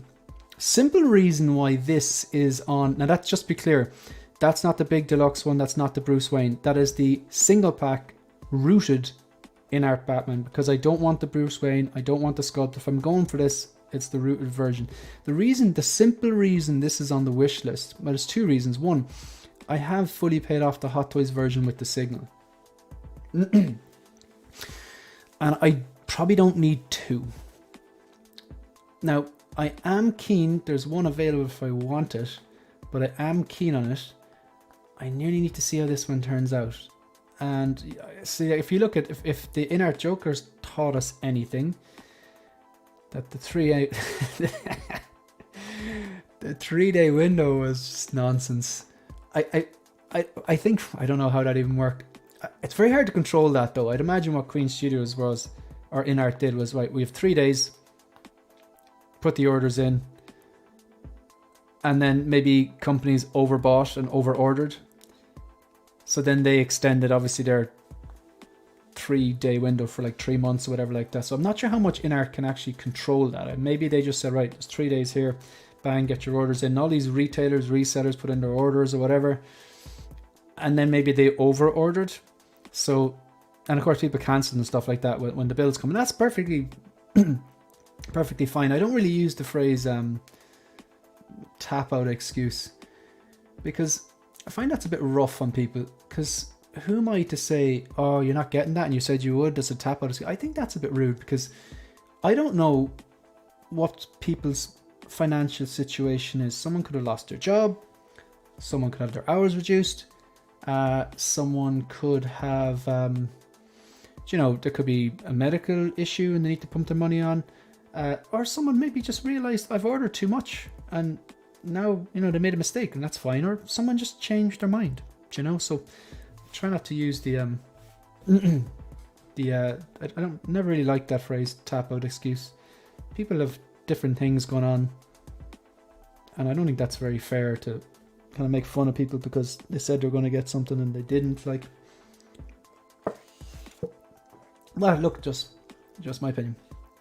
So yeah, the Inart Batman, then I do actually quite like it. I want to see if I can get some pictures of it up here. So inart.com.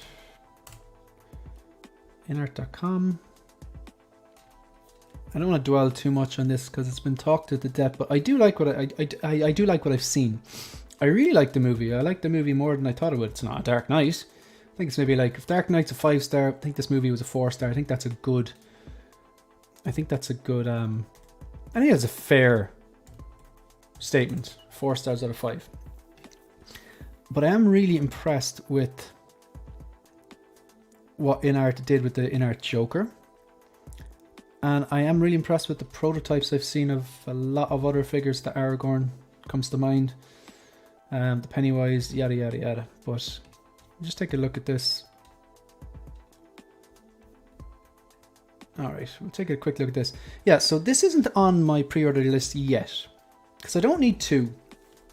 And I went with the Hot Toys version with the steps. I really like the steps in the modular base.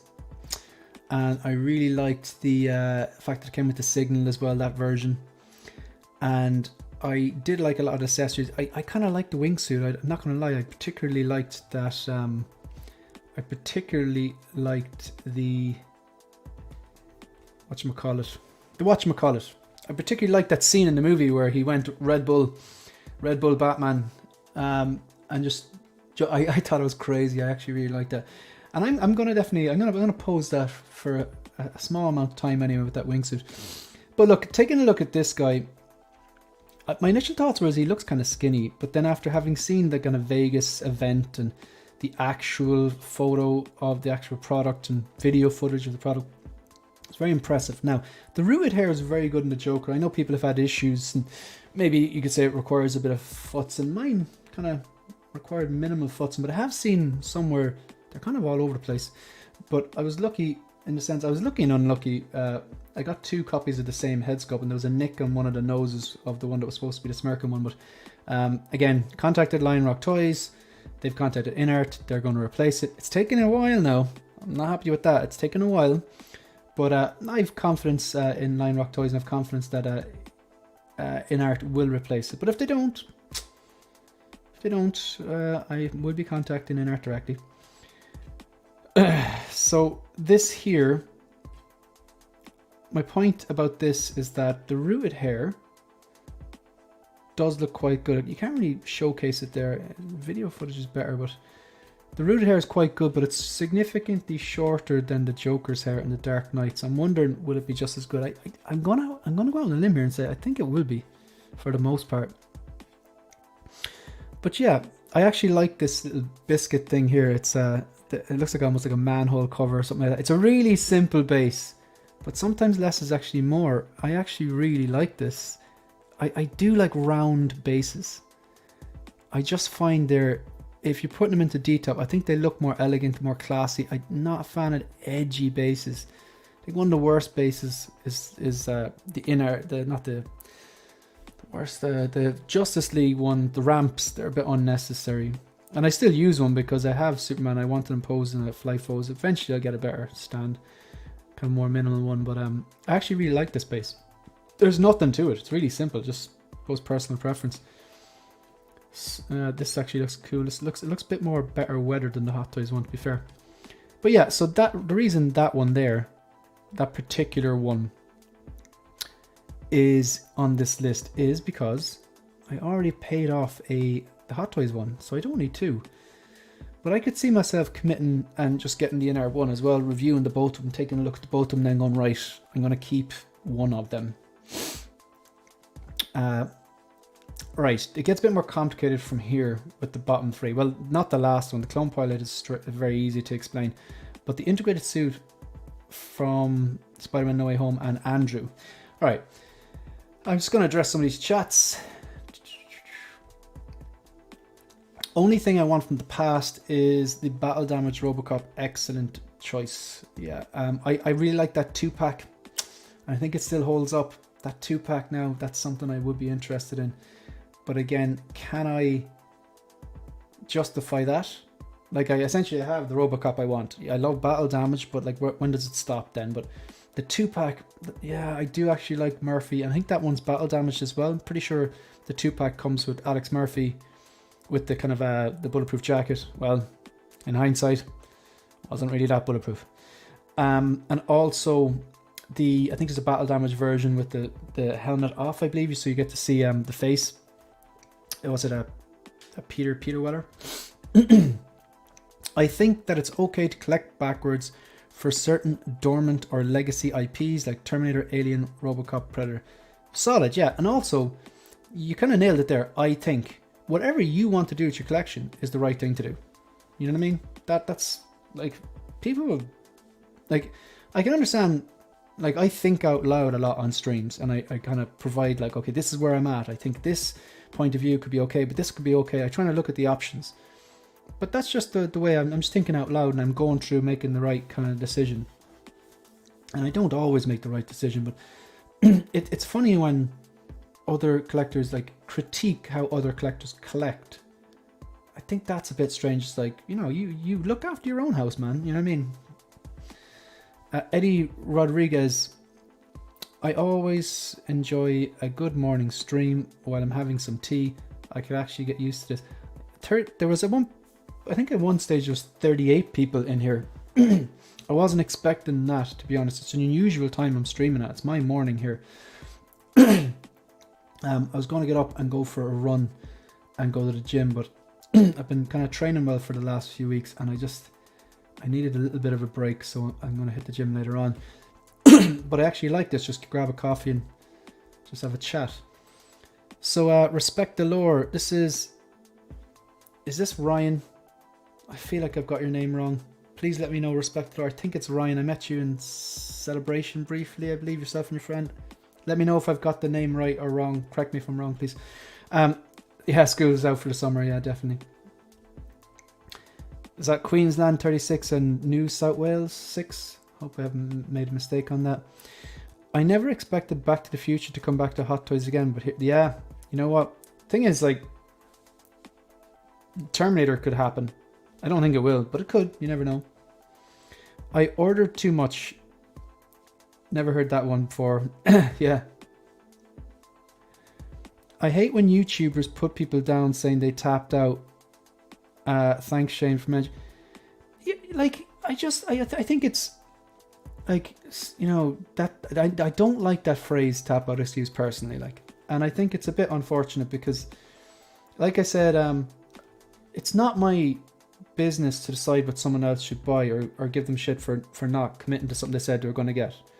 Like, we've all had things where, like, you know, we intend to go to that country, or we intend to buy that car, or we intend to pre-order that, you know, I don't know, 1989 Batmobile or whatever.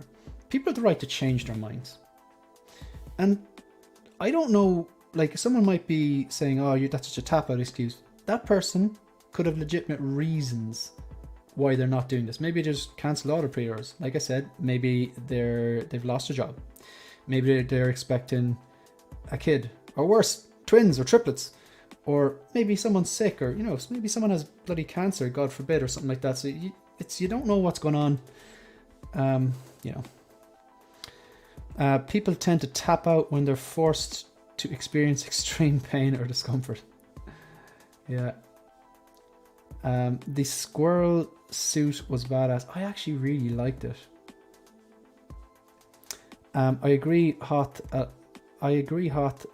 A lot didn't like it though. No, I thought it was cool. Red Bull Batman. He's supposed to be real world and supposed, you know, wingsuits. Have you ever watched those wingsuits videos? Apparently, like, I think it was Marco from 16fix told me, like, a lot of the time they fly really close to things like cliffs or mountains or buildings, just to show how fast they're going, or because it's a bigger buzz as well when they're like whipping past like some building. I think those guys are insane. Like there's skydivers is one thing. Like, if you've ever done a skydive, let me know if you've done a skydive in the chat. Did a skydive in Dubai before over I can't remember the fake Palm, the Palm. Amazing. But like, the adrenaline's going 90s. Like, so you look at these people, like these skydivers who do this for a living, and they're just their job. They could do 8, 9, 10 skydives a day or whatever. But then you look at wingsuits, and that's like a whole nother ball game. Like, nerves of steel.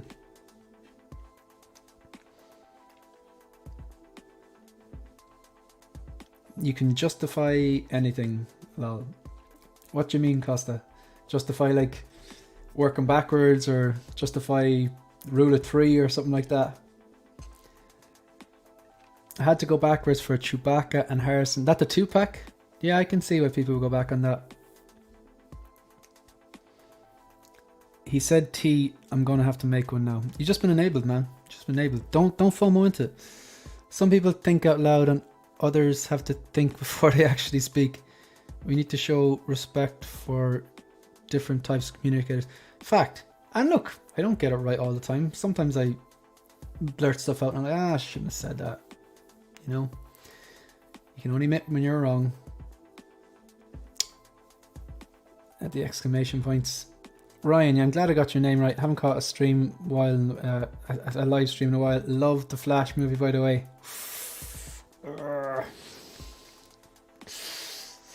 Oh, if we're on different sides of the fence there, Ryan.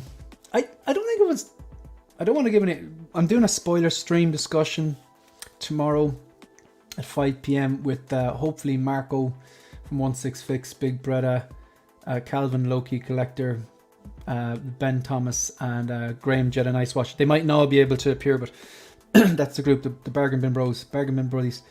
We're going to do a full spoiler. I'm not going to do any spoilers here, but look, I'll say I gave it 3 stars out of 5.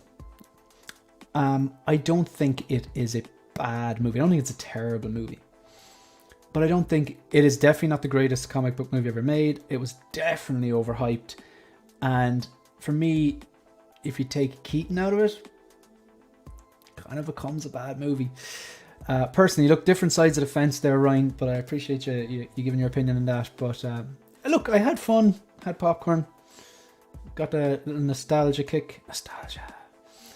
But it's funny, I liked seeing Keaton back, and I liked seeing the Batcave and the Batmobile and all that kind of stuff, and seeing him back kicking ass and stuff like that, especially now that, you know, the effects have moved on so much since 1989, 1992. He can do a lot more, you know? And, you know, Michael Keaton, I'm always going to watch that. But with that being said, I never thought it was the 89 or 92 Batman for a second. I was like, yeah, I know it's him.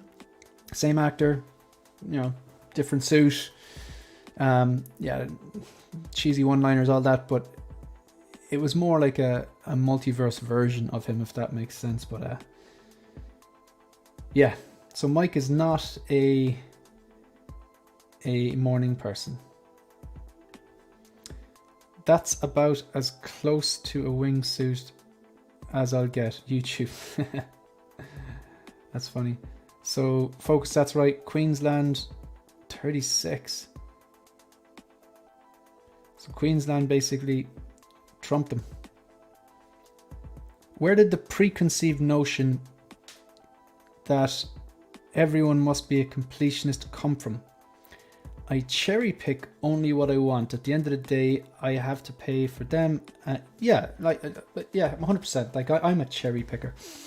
Absolutely. Like, I mean, I've said it multiple times before. Like, collecting isn't my life. Like, you know, movies and TV shows and art and all that stuff. Like, and collecting pop culture. It's part of my life. You know, part I really enjoy. It brings me a lot of joy.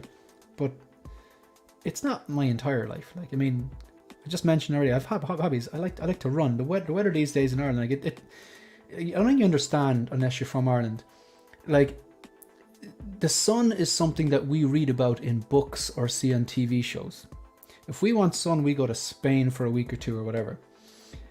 But it's a beautiful country, especially when the sun shines. And usually, like, we get like a week or two of sun and that's it. But the sun, it's been out for the last 3 weeks basically. We've had fantastic weather.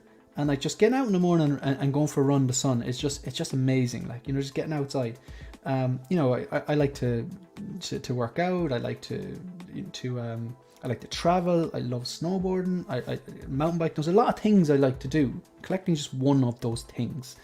So if I were just to address this completionist mentality, AJ, like if I wanted to be a completionist, a lot of other stuff would have to stop, and I'm not willing to let that stop, you know, for the sake of getting some characters that I really don't like. And I'm not saying that like I'm only going to collect main characters. From time to time I will get like a, you know, a B or a C, a background character, because I really like that particular background character. But I'm not going to get them for the sake of it. I think that's my point. Like, you know, I don't need everything. You know, I want a lot of stuff that I pass on. Like, I'm trying to think, like, background characters. Okay, I'll give you an example. Like, I have a few Spider-Man there. I don't need all the Spider-Man. I don't. I just like them. I have a few Lukes, but they're all so different. Like, the Snowspeeder is amazing. It's so different to the DX23 Mando Luke Skywalker. And that's so different then from Bespin, which I haven't unboxed yet. I'm going to have my nerd pass revoked. I don't need all 3 of them, but I really like them. Maybe in the future I'm going to have to pass on one. I don't know. I suppose... Okay, right, I'll give you an example. I've got the Iron Patriot up there and Rocket on the shoulder. Make no mistake about it, that was barely on screen. That's just a look, it looks cool purchase. That's all that was. But the fact that now I can have Rocket on his... Part of my logic there was, I'm not going to go down the Guardians of the Galaxy line, but Rocket is my favourite character from Guardians of the Galaxy. That was even before watching Guardians of the Galaxy 3. But I was like, if I just get Rocket on his own, he's going to be standing there. You know, and then you get a member of the Guardians of the Galaxy, but then I was like, what if you get him and pose him on top of the Iron Patriot?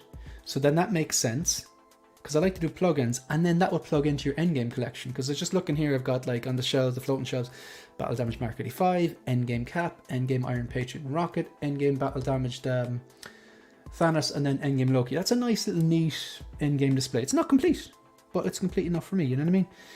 So yeah, that's where I'm going with that. Shiny. Mike, he's totally joking. Like, very little. Like, I think once a stream he might say something serious, and the rest is just no. Hell yeah, Shane, get it. Thank you, appreciate that. Yeah. Focus, you're right on. I have living to do and wouldn't be able to do it if I picked up everything. Absolutely. Fair play. I thought. Yeah, I'll say this. I just want to reiterate again, Ryan. I don't think this is a terrible movie. I don't even think I'd say it's a bad movie.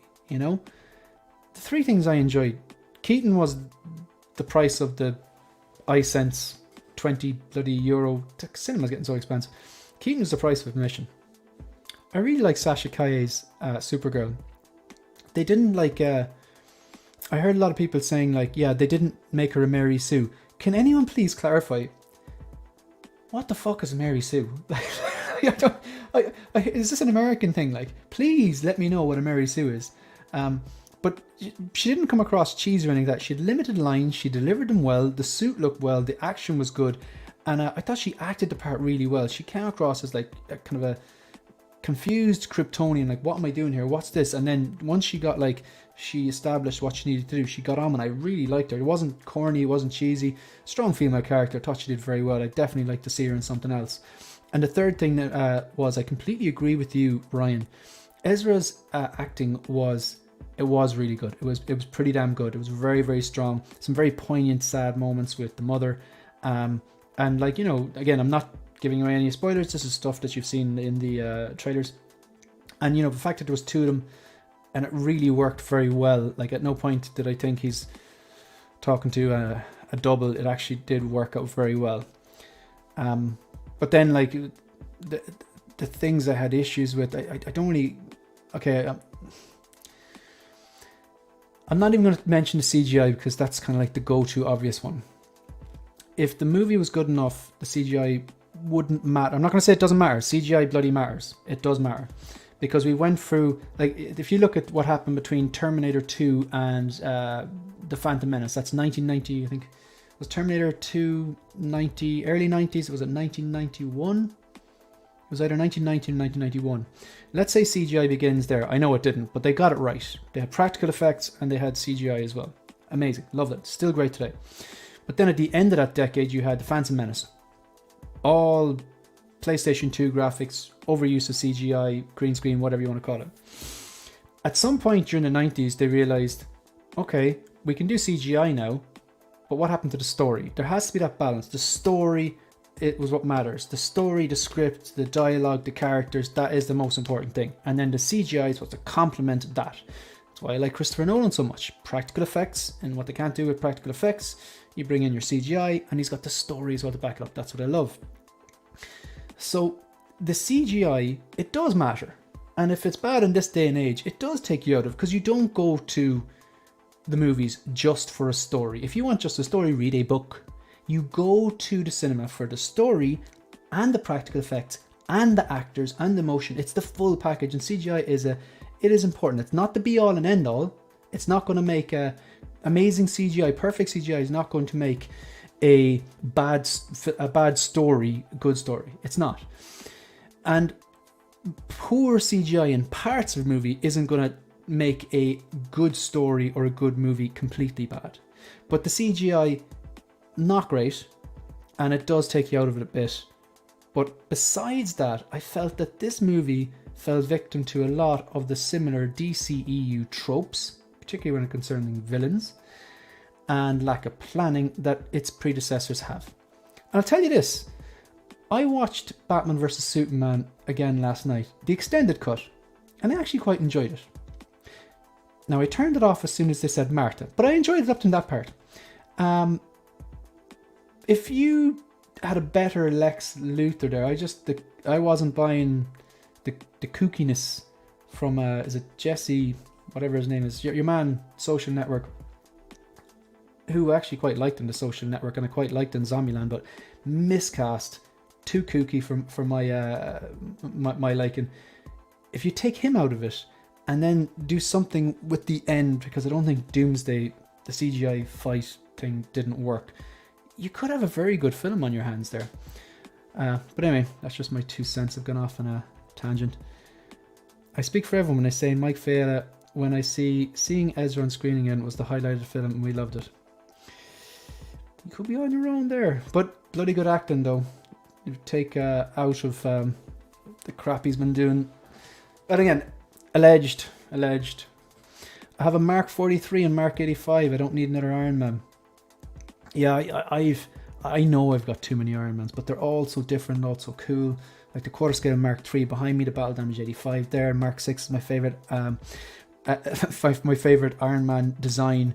And considering I've just put the fusions into it and spent a lot of time hiding the wire as best as I can behind the details, I'm leaving them there for years. I'm not unclipping all that stuff again. Yeah, that's dope. That's kind of what I did with Rocket. Yeah, 100%. I'm a martial artist. I saw Karate Kid and was inspired. I'm a vet. I saw Rambo. I was inspired. I saw a lot of movies and characters have been an inspiration for me. Figures are the best displayed at, or they best displayed it. Yeah, cool. Mark Mitchell, shout out to you, my friend, channel member. Great to see you here. I think The Flash would be better if it weren't comic book movie fatigue. If we weren't comic book movie fatigued.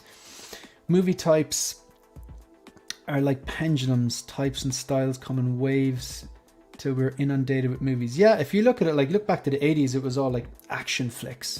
It was all like, like Jean-Claude Van Damme, Arnold Schwarzenegger, Sylvester Stallone, guys with big guns, Steven Seagal, and then like now we're at this comic book thing, so it's like it's like, see, I'm a movie fan first and a kind of a superhero comic book fan second, so it's if it's not enough for me to see these comic book characters on the screen, the movie has to be good. I mean, okay, comic book movies, superhero movies, whatever you want to call it, what are the good ones? I'm going to go back and say 1989 Batman. Okay, people may agree or disagree with that one. The Dark Knight. I'd argue the Dark Knight trilogy. The Batman with Robert Pattinson's quite good. The first Iron Man's quite good. The Winter Soldier's quite good. So they're good movies. It's not just the fact that they're comic book movies. They're good movies. They're good stories. They're well put together. But then if you look at Marvel over the last few years, and even DC over the last few years, there's more duds.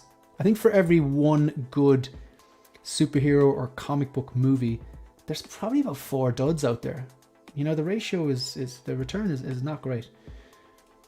I'm not sure that Mary Sue is either. I think Mary Sue is when a female character is powerful just for the sake of being powerful. Gotcha. Okay, so like Rey, would that be fair from the sequels? Would that be fair enough?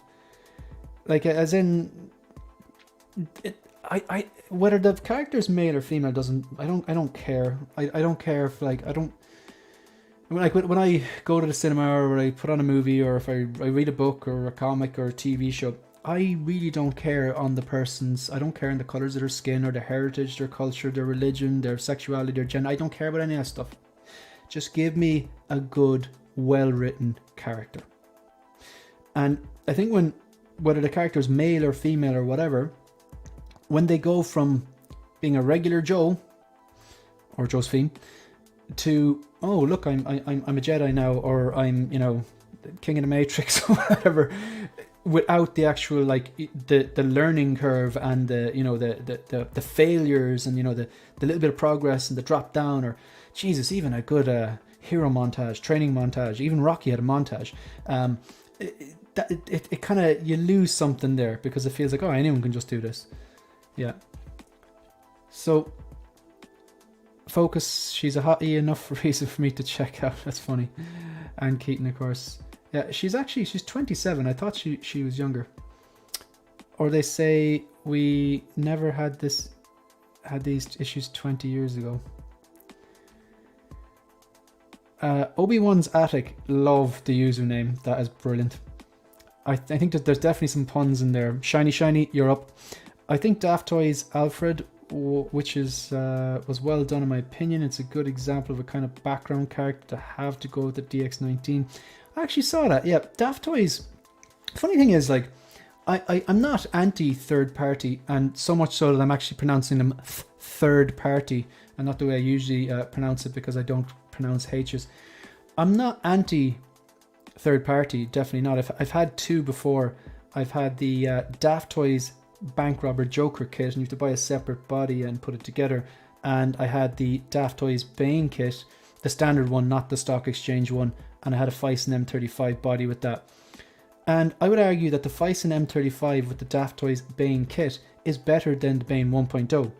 But I sold it, and you already know why I sold it. I sold it because this, I believe the Hot Toys one, if it turns out anywhere near the prototypes, is going to be significantly better. And then the Daft Toys Joker was starting to look, with the advancements in the newer Hot Toys figures, it was starting to look a little out of place. So I was like, right, that's going to go as well. But yeah, Daft Toys do good stuff. When I think of third party, it's not that... I don't have any in my collection at the moment. Everything in my room is pretty much in art, or well, Hot Toys are in art. And then there's some other replicas and stuff like that that are not Hot Toys or not in art, and some other random stuff. But the thing about third parties is, if the standard is good, I don't care if it's officially licensed or not. But the standard has to be good. If I put a third party into my collection and I'm like, that's gonna stick out like a sore thumb, it doesn't get into the collection.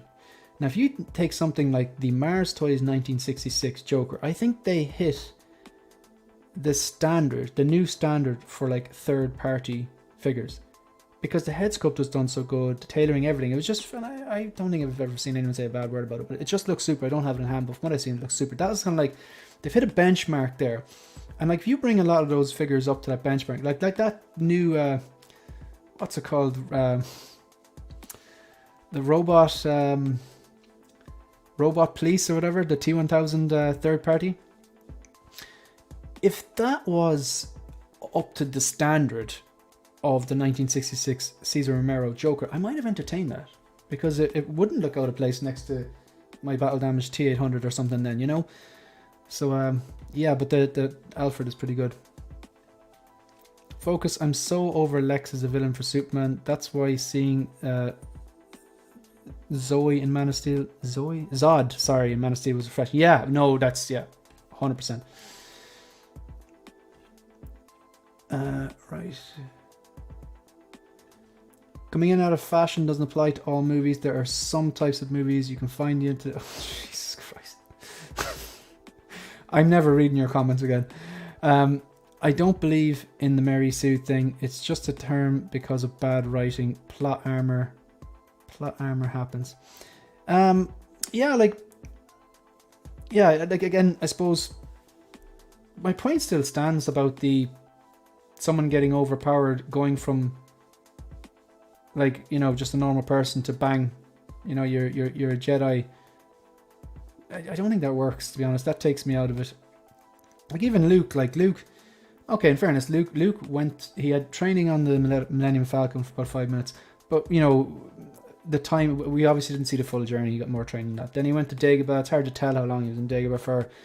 And then he went and he failed against Vader, and that's important to me, because it's like, it shows, yeah, you just don't get to come and face one of the greatest Siths and just defeat him, you arrogant little twerp. Like, sent him back to Dagobah, more training, Yoda died and stuff like that. But look, just overpowering too quickly, I don't think works a lot.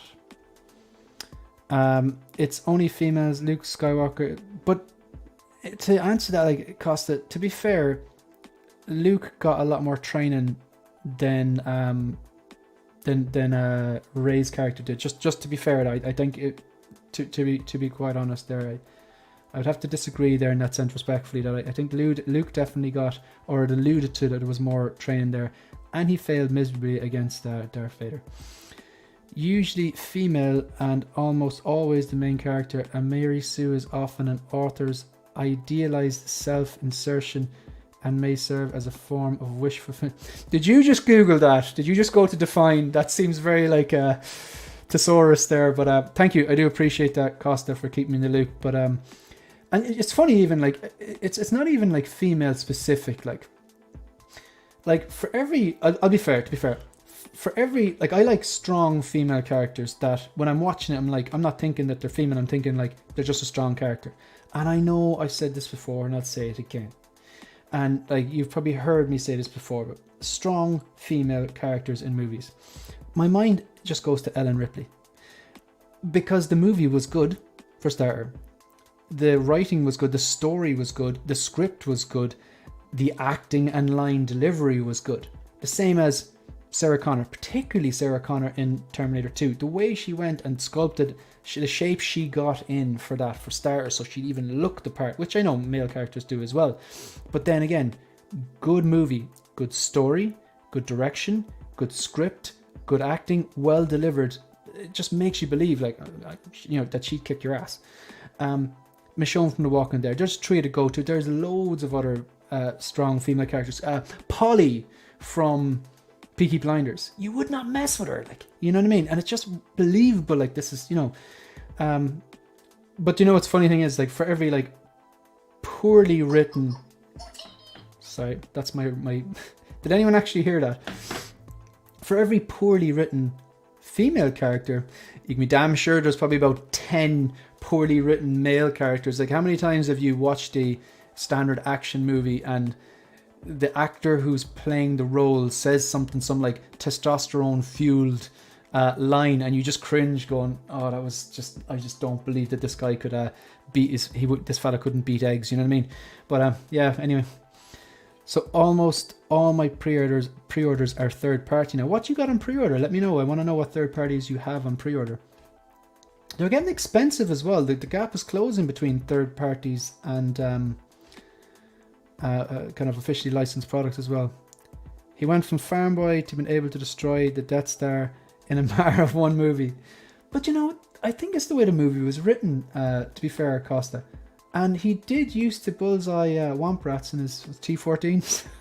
No, you have a fair point, but I think that comes back to the story, and the overall movie was well put together and better than, say, anything in the sequels, personally. Oh, brilliant. Yeah, you got the Jawa sound. Yeah, that's the ringtone.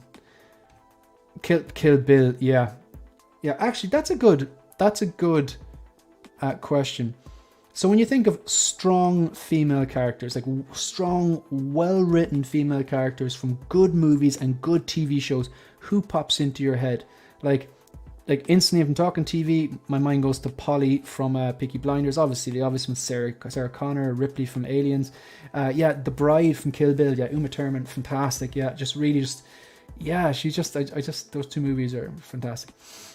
Just going back to the wish list here. We're nearly at the end of the wish list. I'm going to show you some of the ones that are no longer on the wish list, and I'll explain why. Some of them I just have behind me now. Some of them they're en route. Some of them are.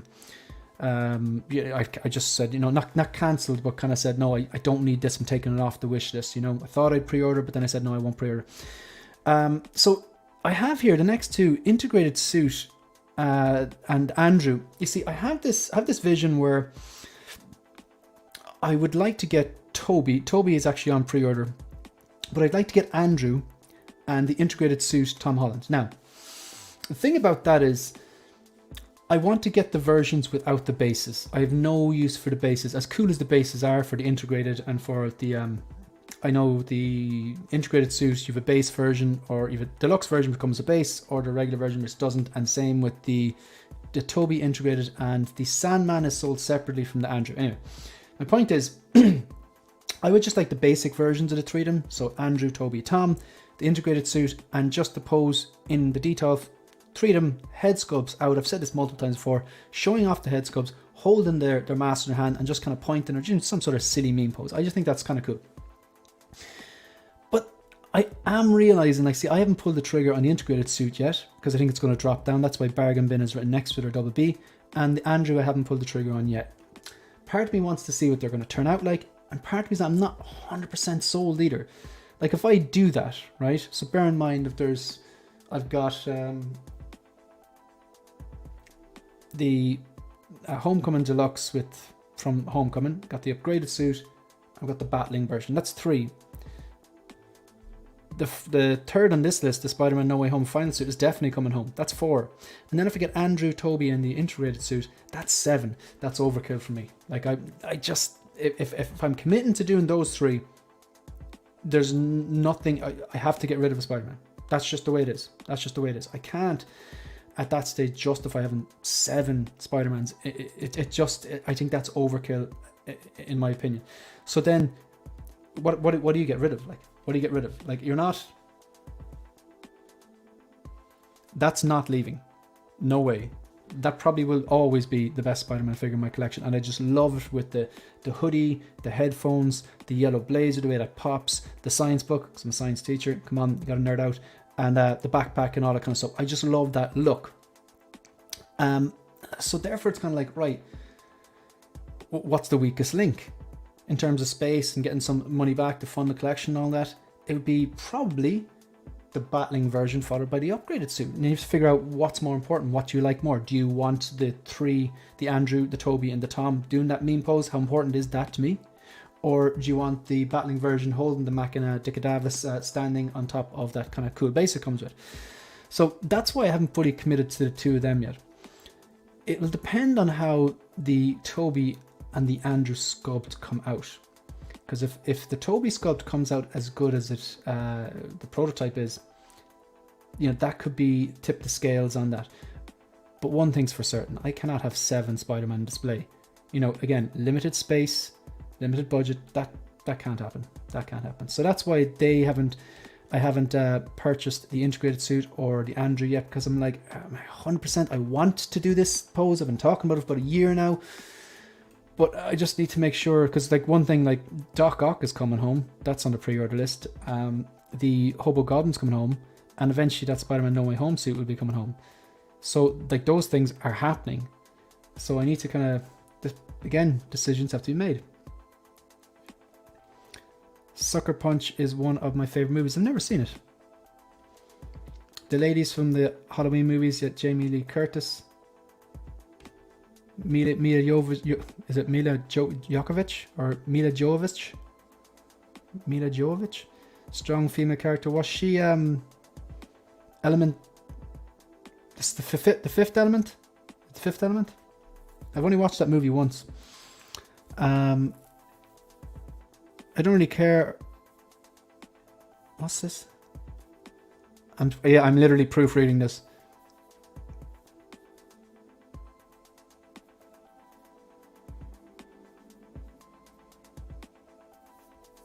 Okay, yeah, I'll allow it. I don't really care if they're strong or not. I just care if they're interesting. But like when I mean, I don't mean physically strong. I mean if they have like, you know, if they're interesting, if they're fascinating, if they're captivating, they don't have to be physically strong. Do you know what I mean? I mean, strong-willed, I suppose what I'm saying. Strong-willed, well-acted, well-scripted, you know, yada yada. One reason I love Harley is she's so fascinating. She's so messed up. Yeah, absolutely. Harley Quinn, Catwoman, definitely strong female characters. Yeah, that's another. Yeah, how did I forget? So if you look at the Batman, if you look at Zoe Kravitz, I thought she did a great job. Great job. I thought she was an interesting take on Catwoman. I also think Anne Hathaway's version was great. I also think that Michelle Pfeiffer's version was great. So yeah, that's 100%. Yeah, and I think Lady Gaga is going to do a great job. I really do think she's going to do a great job. I really like the first Joker movie. I like the best, like, it's funny thing is, like, as much as I'm not a fan of the DCEU, the best comic book adaptation or superhero movies, or whatever you want to call them, that have been put out there, I do believe are from DC. The Dark Knight trilogy, Batman 89 and 92, The Batman is fantastic. The Joker was fantastic with Joaquin Phoenix. Really gritty, good movies, you know? Yeah, I absolutely agree with you, Ash. Hobo Goblin, absolutely, yeah. So then the last one's the Clone Pilot. This is a really easy one to describe. There's so much going on. Do you want to invest funds in another trooper? But I gotta say, I'm not a prequels collector. I have one prequels figure. It is Commander Cody. It fits into my trooper display perfectly. It's an amazing armor. It was also a gift. And Commander Cody and the Clone Pilot would pair so well together. And I really like the binoculars that comes with that. It's out there. I know it's well waitlisted and all that. But it's also on, like, I know Lion Rock Toys still have them. And I know Toys Buying Agents still have them. And other Hong Kong based resellers have them. So that's the wish list. Now we're just going to flick through. I'm going to show you if you're happy enough to stay. There's 29 people in the chat. Just let me know if you're happy enough to stay for another little while. We can go through the stuff that was on the wish list that is taken off the wish list, and I'll just flick down through various different reasons.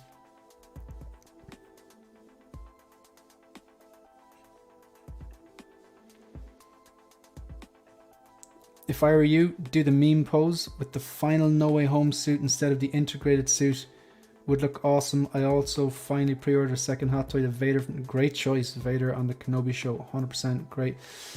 Yeah, the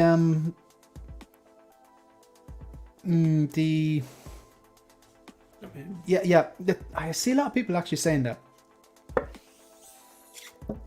That's a good, because then like it saves you buying one of them. Like that's a good idea.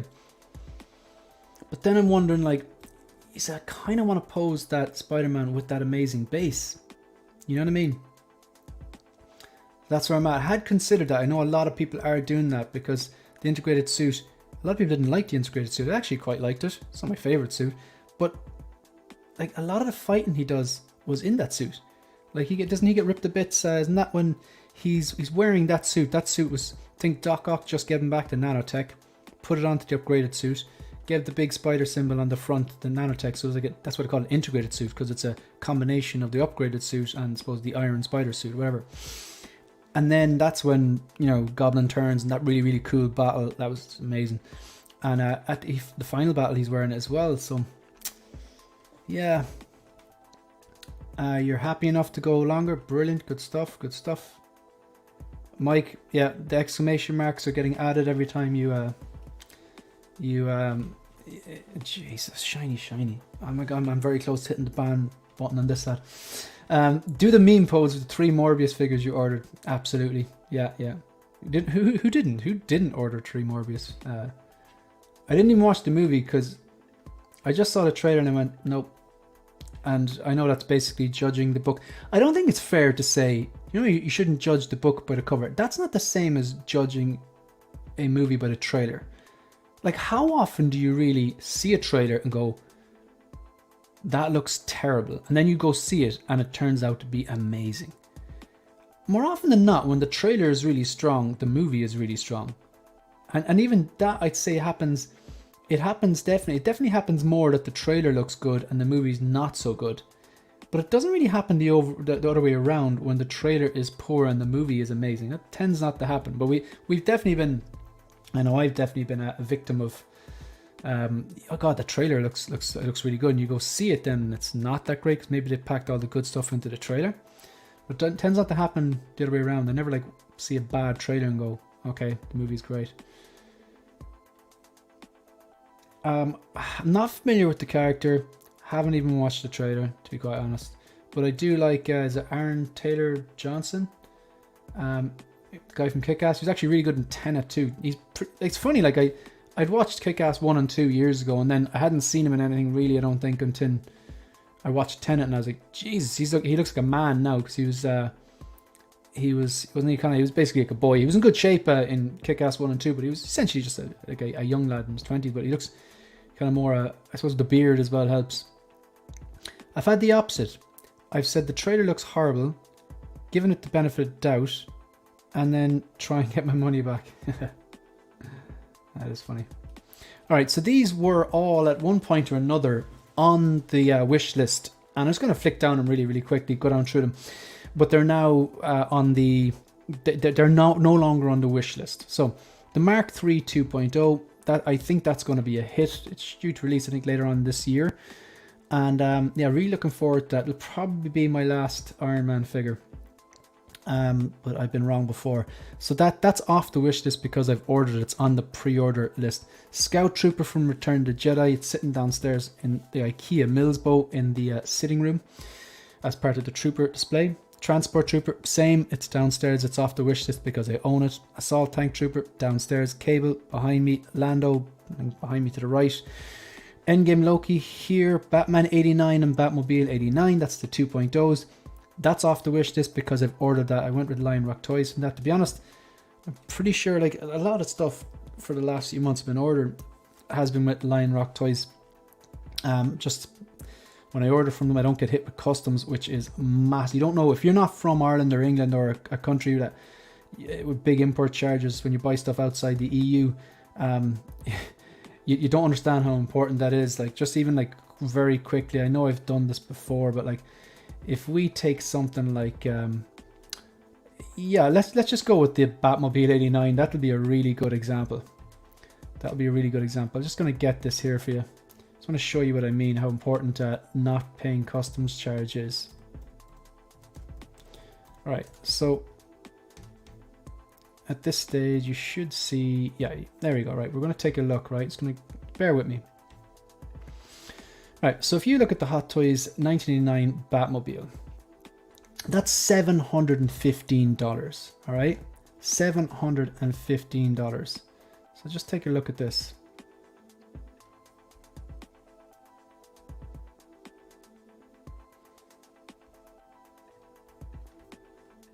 Okay, so $715. Now, if to ship that to Ireland, a standard Hot Toy, your normal, not even a DX, I'm not talking quarter scale, I'm talking a normal 1/6 scale Hot Toy, your basic trooper, no frills, no 2-packs, no DXs, your standard normal size box. It'll cost me $50 if I order from Sideshow. And I understand a lot of people watching now are probably American, and Sideshow is your go-to, and you're not going to get stung with the same customs charges or import charges that I'm going to get stung with. You're also not going to get stung with $50 for a standard 6-scale shipping. You probably get stung for maybe 20 or something like that. Completely get that. So that would cost me $715 just for the actual vehicle. Now, I'll have to estimate here, but I know that shipping for a quarter scale, I believe, is between $80 and $90. So the size of this box, I think I'd be lucky to get this shipped to Ireland for $150. And I think that's very conservative. It's more than likely going to be more. So that's what you're looking at. But then, because I've ordered this from outside the European Union and it's over €100, I'm going to be subjected to a 30% customs charge. So in total, it's not going to cost me $715. It would cost me $1,124.50. That's unsustainable for someone, even for me, who I'm not a completionist. I don't need everything. I'm a fairly disciplined collector. I don't even collect. It's a curate, really, I suppose, for anything, because that's, budget, and that's the type of collector I am. So with that, like, I that's why I can't go with Sideshow. So with Lion Rock, I don't get stung for customs, so at least I save in the customs.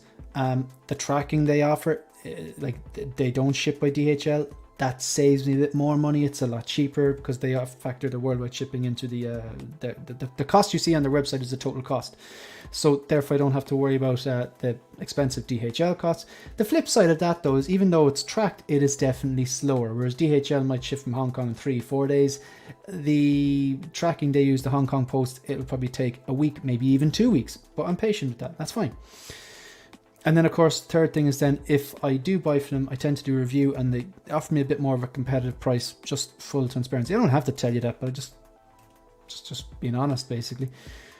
Shout out to the 33 people in the chat. I pronounced that right, 33, because I know Shiny is in the building. Very much appreciated. If you're enjoying the content, please hit that like, subscribe button.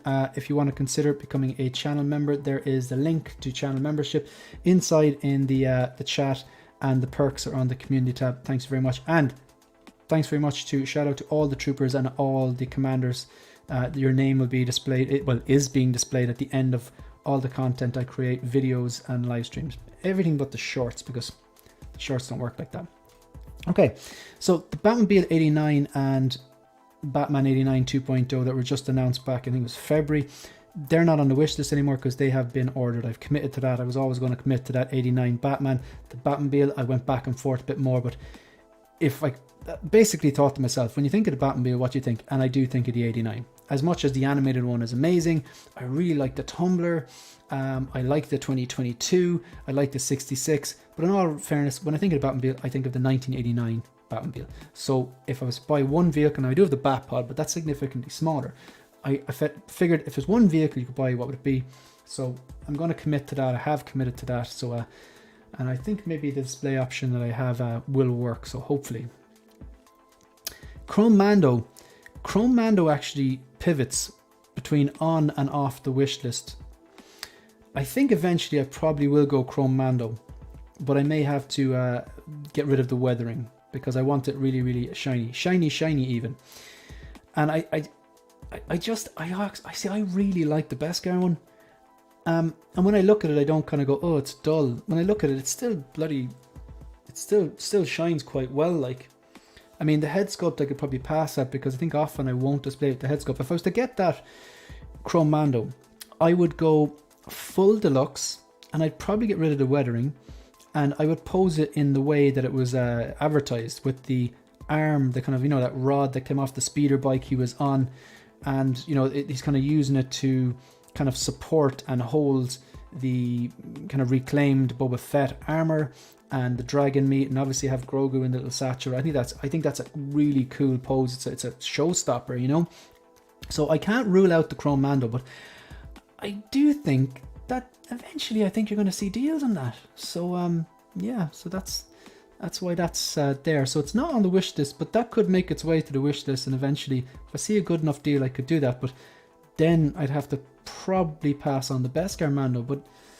it's a funny one, like, because the Beskar Mandalorian came with the hoverpram, which I actually think is a great inclusion, because I do really like the character Grogu. But the hoverpram it came from was, I believe, the one really that was more specific to season 1. The second hoverpram you can get with the Grogu accessory pack. So if I was to get the Chrome Mando, I'd still like the option to display with the correct hoverpram. So I'd probably sell the Beskar set. Someone get a deal on that. You'd lose money 100% because they're inundated with them. Are they still on Sideshow? I'm gonna quick check. Are they still on Sideshow?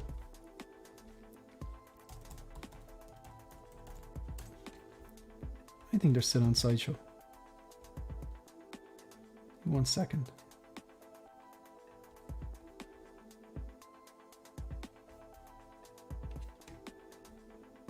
Right, let's just take a look. So, yeah, still there. Mandalorian the Child. And the thing is, this was victim, not that this is not a bad figure. This is a great figure. It comes with a ton. You have 2 different versions of Grogu. So you have the Mandalorian and Beskar. Yeah, it's not chrome. And you don't get a head sculpt. But like, it comes with all the trimmings you'd expect from the Mandalorian. It comes with his long rifle. Okay, now he doesn't have any more. I think it was inside in the Razor Crest when that was destroyed. You have the jetpack, which is magnetic, so you don't have to mess around with those clips like the Boba Fett Empire Strikes Back one. You obviously have his blaster, fits into the holder, a bunch of different swap out hands. You have the little removable is that detonator or whatever on his left hip there.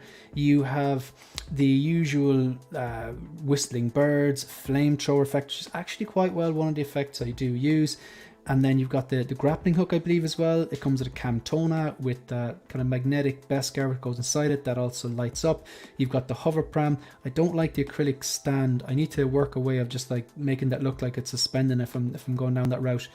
And 2 different versions of Grogu. One that fits into the pram and one that just kind of can stand alongside him. Has a little necklace as well. Comes with a bunch of stuff. It's a good figure. This is basically victim of it's supply and demand. If something is in scarce supply, the price goes up, and if something is in if something like has a lot overproduced, if something's not scarce, then you can get them, the price tends to dip down. It's kind of, I suppose, economics 101 really. So yeah, they're still there, ready to ship today. 15% discount off, so they're still there, and they'll probably be still there at Christmas. So maybe, look, that'll probably continue to get eroded away and shipped away, but I imagine, wait, I think maybe that Chrome Mando might come down again, but it could be wishful thinking on my part. Just going to address the chat before I go into the second part of this wish list. Jared Leto just couldn't catch a break. He needs a better role. He would make a great Robin or Red Hood. Shane, you have to watch Savages. He's so good in that. Savages. Is that Jared Leto in that, or Savages? Or who am I talking about? Who? Oh, sorry. It's Aaron Taylor Johnson. Yeah, I must check that out. VAT sucks. Import taxes and duties are ridiculous. 100%. You think you found the deal, but then the government takes the money from you. 35 people watching the chat. Greatly appreciate it. Hit that like, subscribe. Question about custom charges. If you lose the item, will you be reimbursed in full as you never declared? No, you won't. It's a risk. Great question. Great question.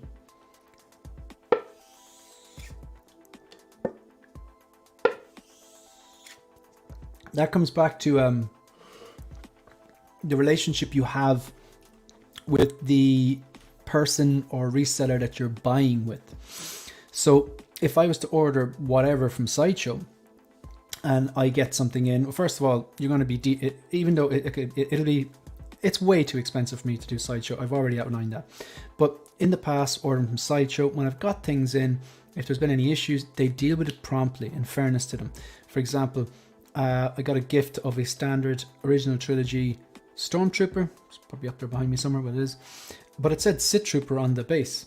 Like, everything was perfect. It was the right base, but just Sith Trooper. So I emailed them, took a photo of it, and then within 2-3 days, they, at their expense, sold out or sent out a little kind of sticky tab, the exact same thing. You just literally peeled off one, stuck on the other, and they gave me, explained, like, you had to take it off and then clean it with a bit of alcohol and make sure the alcohol was wiped off and stuff like that, so it was smooth, and then stick it on. Whatever. They were supportive or whatever, and they sent out this little nameplate, because they're just like little sticky.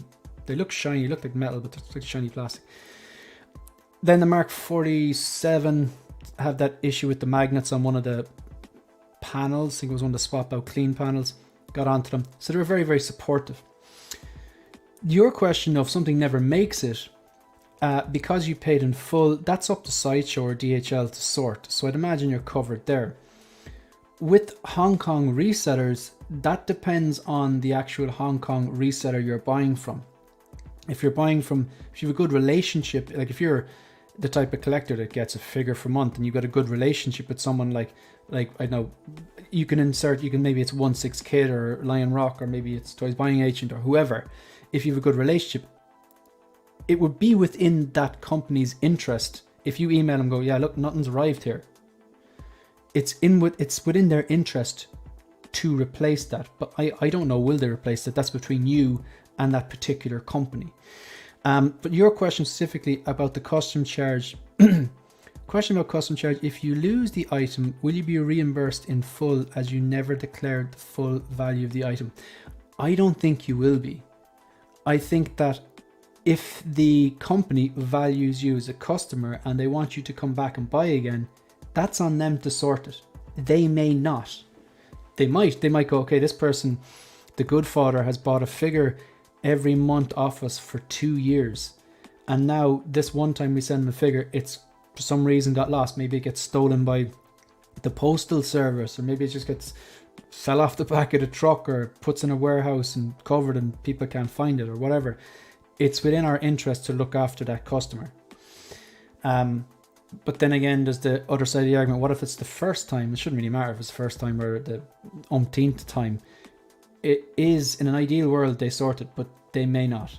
So if you declare, if they're writing the value down as something for like $90, then even if they file a claim, they're probably only covered for $90. So they could say to you, well, look, you told me to mark down the value, therefore I marked down the value, and I have an email or a message from you saying, can you mark down the value? I want to avoid customs tax. So they could put that back on you. I'm very aware of that. But at the same time, say for Lion Rock, if they did that to me, I probably wouldn't buy from them again. But yeah, so it depends. It depends really. But it's a great point, and I would say no. You probably should have a look there. Probably SOL, as some of the community would say. $265 tax and shipping. I would love to get vehicles, but yeah, that's a good one too. Ryan, how are you? Buyers also consider the cooler name. Buyers also need to consider what the cooler name is. Sideshow or Lion Rock Toys. That's funny. I would love to get into vehicles, but 1, not enough space. 2, too expensive for me. 3, my girl would kick me out of the house. There's always that. Although that might help with a number 1. You are a brave man. I hope she's not watching. I always say when you're homeless, you have unlimited space for collecting. There's always that. There's always that. I've got my figures displayed at the bus stop and behind the dumpster and at the park. The potential is unlimited. That's actually quite funny. Yeah. So Cantono, I must have mispronounced it today. This is the Mando I have, and I'm very happy. It was actually my first Star Wars purchase. I know Focus late to the party again. Have you watched the original trilogy yet? I'm not sure if you're supposed to be allowed in here.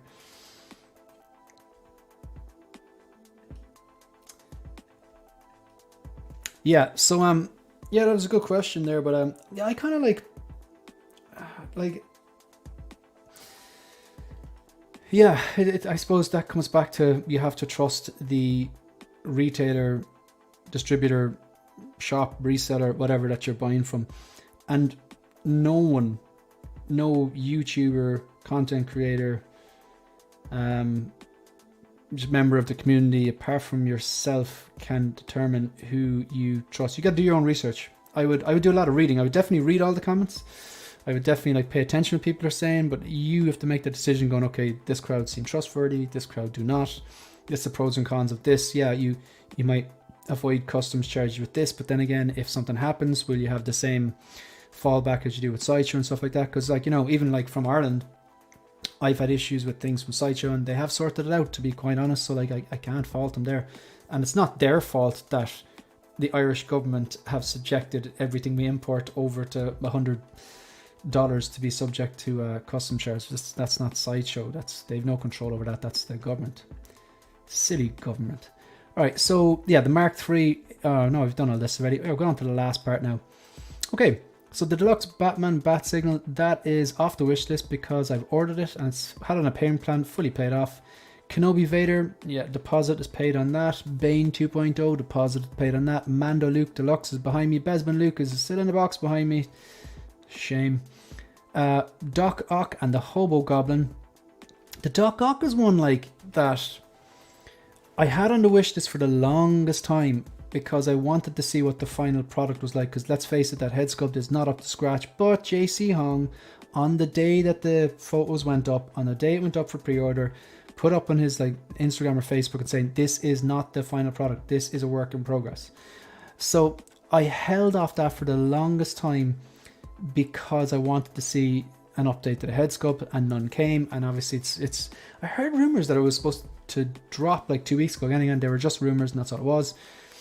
So I held off on that for the longest time, and eventually I was like, you know what, the wish list is getting longer and the pre-order list is dropping down. So I was like, right, just commit to that one, is take a bit of a gamble on that one. But there's a difference between that one. Like, you could probably keep the glasses on that and then Bob's your uncle, because you're going to I'm going to display with the glasses anyway because that's the look. But at the same time, you shouldn't have to display it with the glasses for this price. The head sculpt should be up to scratch. Like, whereas if you like take something like the Catwoman, there's a lot there that can go wrong. The height mightn't be adjusted. The pleather could be the exact same as the previous one. Maybe the head sculpt isn't on point. The hair could be a mess. So I'm going to hold off until I see that one. Doc Ock, I've taken a bit of a gamble on the head sculpt there, but I'm kind of confident though. Like, I mean, JC Hong, it was funny. Well, sometimes like a prototype goes up and it's not great. And then people go, oh, this is terrible. And fair enough. And then sometimes like this, the JC Hong, like the head sculpt went up, it wasn't great. The figure looks amazing. Like the tentacles, the two different versions, the nanotech or the regular, the tailoring on the coat and the different types of layers and stuff. There's the over green coat and there's another one in between. It all looks good. But I found it interesting how there was a lot of kind of outcry, we'll say, with that one, given the fact that JC Hong had literally said on the day, this is a work in progress, this is not finished yet. Maybe people who were giving out didn't realize that he had actually put up that update and announcement. Like, so I'm confident that one will be fixed, but then again, I could be wrong. But I've committed now anyway. RoboCop, yeah, that was there because when I saw, like, RoboCop 3 is a terrible film. Terrible movie. RoboCop 1 and 2. 1's the best. 2's good too. 3 is not good. And then when that actually came out, I think it gave a lot of people hope for things like Terminator or Alien or Predator or stuff like that. And then when that one actually is a pretty good looking figure. Let's face it, that could stand in as a RoboCop 1 or 2. And I think the jetpack looks pretty damn amazing. So that one was there on the list because at the time I hadn't got the RoboCop in a chair, and then I was thinking, I was like, okay, it's the fact that the RoboCop 3 was there meant, okay, you're not going to have to pay a crazy price to get a RoboCop. Worst case scenario, you get that, and you just pose it without the jetpack, as a lot of people are gonna. Then I started shopping around and I realized, no, I actually do want the 1987 one from the first movie with the chair. That is the one I want. And I was like, that's the one I committed with. And I found the price I was comfortable paying. Yeah, it wasn't cheap, but it wasn't like, you know, a stupid amount of money, like with all in, with, you know, shipping and all that kind of stuff. Like, but I was comfortable. I was comfortable with it. And then the last one, then Toby is off the list because he is, he's been pre-ordered. Just going to address some of these comments before I finish up here. Mike, Doc Ock, still kicking myself because I missed the window when my waitlist converted. By the way, once that happens, will another opportunity ever come back around? Well, if you're still on the waitlist, it might, because I presume people are going to cancel figures. Who knows? Maybe the Doc Ock turns out and the head sculpt is brutal and they haven't fixed it, and a lot of people cancel, and then you're probably going to get your waitlist converting again. I don't know, can it happen twice? I presume it can, if you're still on the waitlist. I can't see it every day. But at the end of the day, like, I presume how it works is, I know 100 people ordered a figure, 10 people cancel. So everyone on the waitlist for that figure gets an email saying waitlist opportunity, and the first 10 people that want it get it. But I mean, it wouldn't be, even if that happens and then another 10 people cancel or whatever, or even some people don't take advantage of that, I'd say it can happen. You can always just contact Sideshow directly and ask them, like, hey, look, I've had this waitlist convert. I wasn't in a position to take advantage of it. Will this ever convert again? Do you know, maybe that could work. Where the heck are the No Way Home figures? Yeah, what's the only one? The only one that's been released is the battling version Spider-Man here. But that, let's face it, that's just the oil change version. It's the upgraded suit with a bit of oil on it. They've rubbed a bit of soot on it. And you have the base, the Machina de Cadavis, and the unmasked, the half-mask sculpt. It's already June 22nd. And there needed to be 3 No Way Home villains released. Yeah, think so. We can check that now, actually. Let's check that. Alright, so let's take a look at that before you finish up.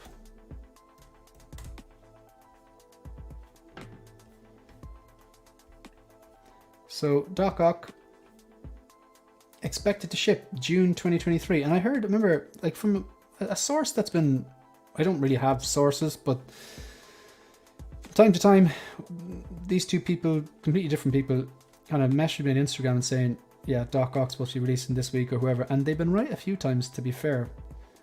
But yeah, that's due to ship this month, apparently. I wouldn't be surprised if we see this month or next month. Wouldn't be surprised. And then what's the other one? So we've Doc Ock Goblin. There's 2 versions in there. I think one is later than the other though. So let's filter this.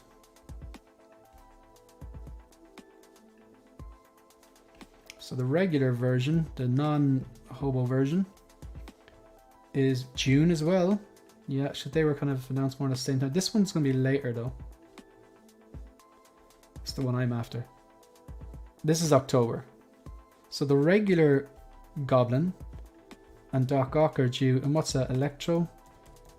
I think he's somewhere in between, is he? And Electro July. Yeah, so Doc Ock this month. The regular Goblin this month. Jamie Foxx here, anytime between July and December of this year. And then the other guy is October. Right. I think I'm done. Yeah, look, a massive shout out and thank you to all the people who've taken the time to watch the stream. If you've enjoyed the stream, please like the stream, and also if you consider subscribing if you're not already subscribed. Huge thank you to all the troopers and commanders. Massively appreciate your support. Not just the fact that you're for your monthly subscription, but actually being here regularly, supporting the streams and keeping the chat going. It is greatly appreciated. Just quick look at stuff that's actually coming up on the channel. So upcoming streams tomorrow. I'm excited about this one. Full on spoiler discussion, thoughts, opinions, review, whatever you want to call it. tomorrow with the Bargain Bin Bros. It's going to be on this channel at 5 p.m. Greenwich Mean Time. That's midday Eastern Time or 9 a.m. West Coast.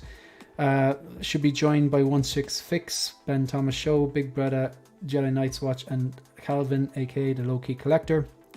They might not all join us. I think 16 Fix and Big Brother are confirmed, still waiting on everyone else, but hopefully that will be hopefully this one will be a good one. I'm looking forward to this, getting everyone's thoughts and breakdown. And of course we're going to link this into, inevitably link it into the Flash Hot Toys figure line and seeing what's coming out, and if people are still interested in XYZ, I'm sure there'll be some hot takes there. And then Visions, episode number 43 with Ian, the Ancient Silver Fox, that is this Saturday. And there's also Dilo, I think it's Daniel Lopez, pretty sure I've got that name right, Dilo the Collector. He appears on the Graham, the Jedi Nice Watch channel quite often. So he will be turning up for another episode. It'll be episode 44 of Visions on the Sunday. And then I'm away for a few days, but I'll try and schedule some content to go out while I'm away. Just finish up this. So remaining Q2 figures. Tina, no thank you. Although great head sculpt of Angelina Jolie. Casca, fantastic head sculpt. Fennec, Doc Ock. So these are all the ones that are supposed to drop Q2. So what we have, like 30 days, that's September, 8 and June. 8 days left. Yeah. I would say Doc Ock and Goblin are the most likely there. Fennec. She's been on pre-order for a while. I think Tina and Gilgamesh are going to be delayed because I'd imagine the interest in the pre-order numbers and that were low. Casca, Fennec, they'd be popular enough. I'd imagine Doc Ock and Goblin are probably the most popular ones out of those 6. But yeah, sure, we'll see what happens. X-Men Supreme dropping in to say hi. Gotta catch the rewatch. Shout out to anyone who's watching in the rewatch or the rewind as well. Do a replay, I appreciate that. But the deluxe Hobgoblin is on my pre-order list and excited. Same. C3PO as well. Oh, that's Attack of the Clones, yeah. Disliked to say thank you, Shiny. Your abuse is much appreciated. Thank you, Shay, no problem. AJ, thank you. Mike, appreciate it. Get that coffee into you. See ya, Ash. All right, I'm out of here. That's me done. Yeah. And we are out of here. See you, folks.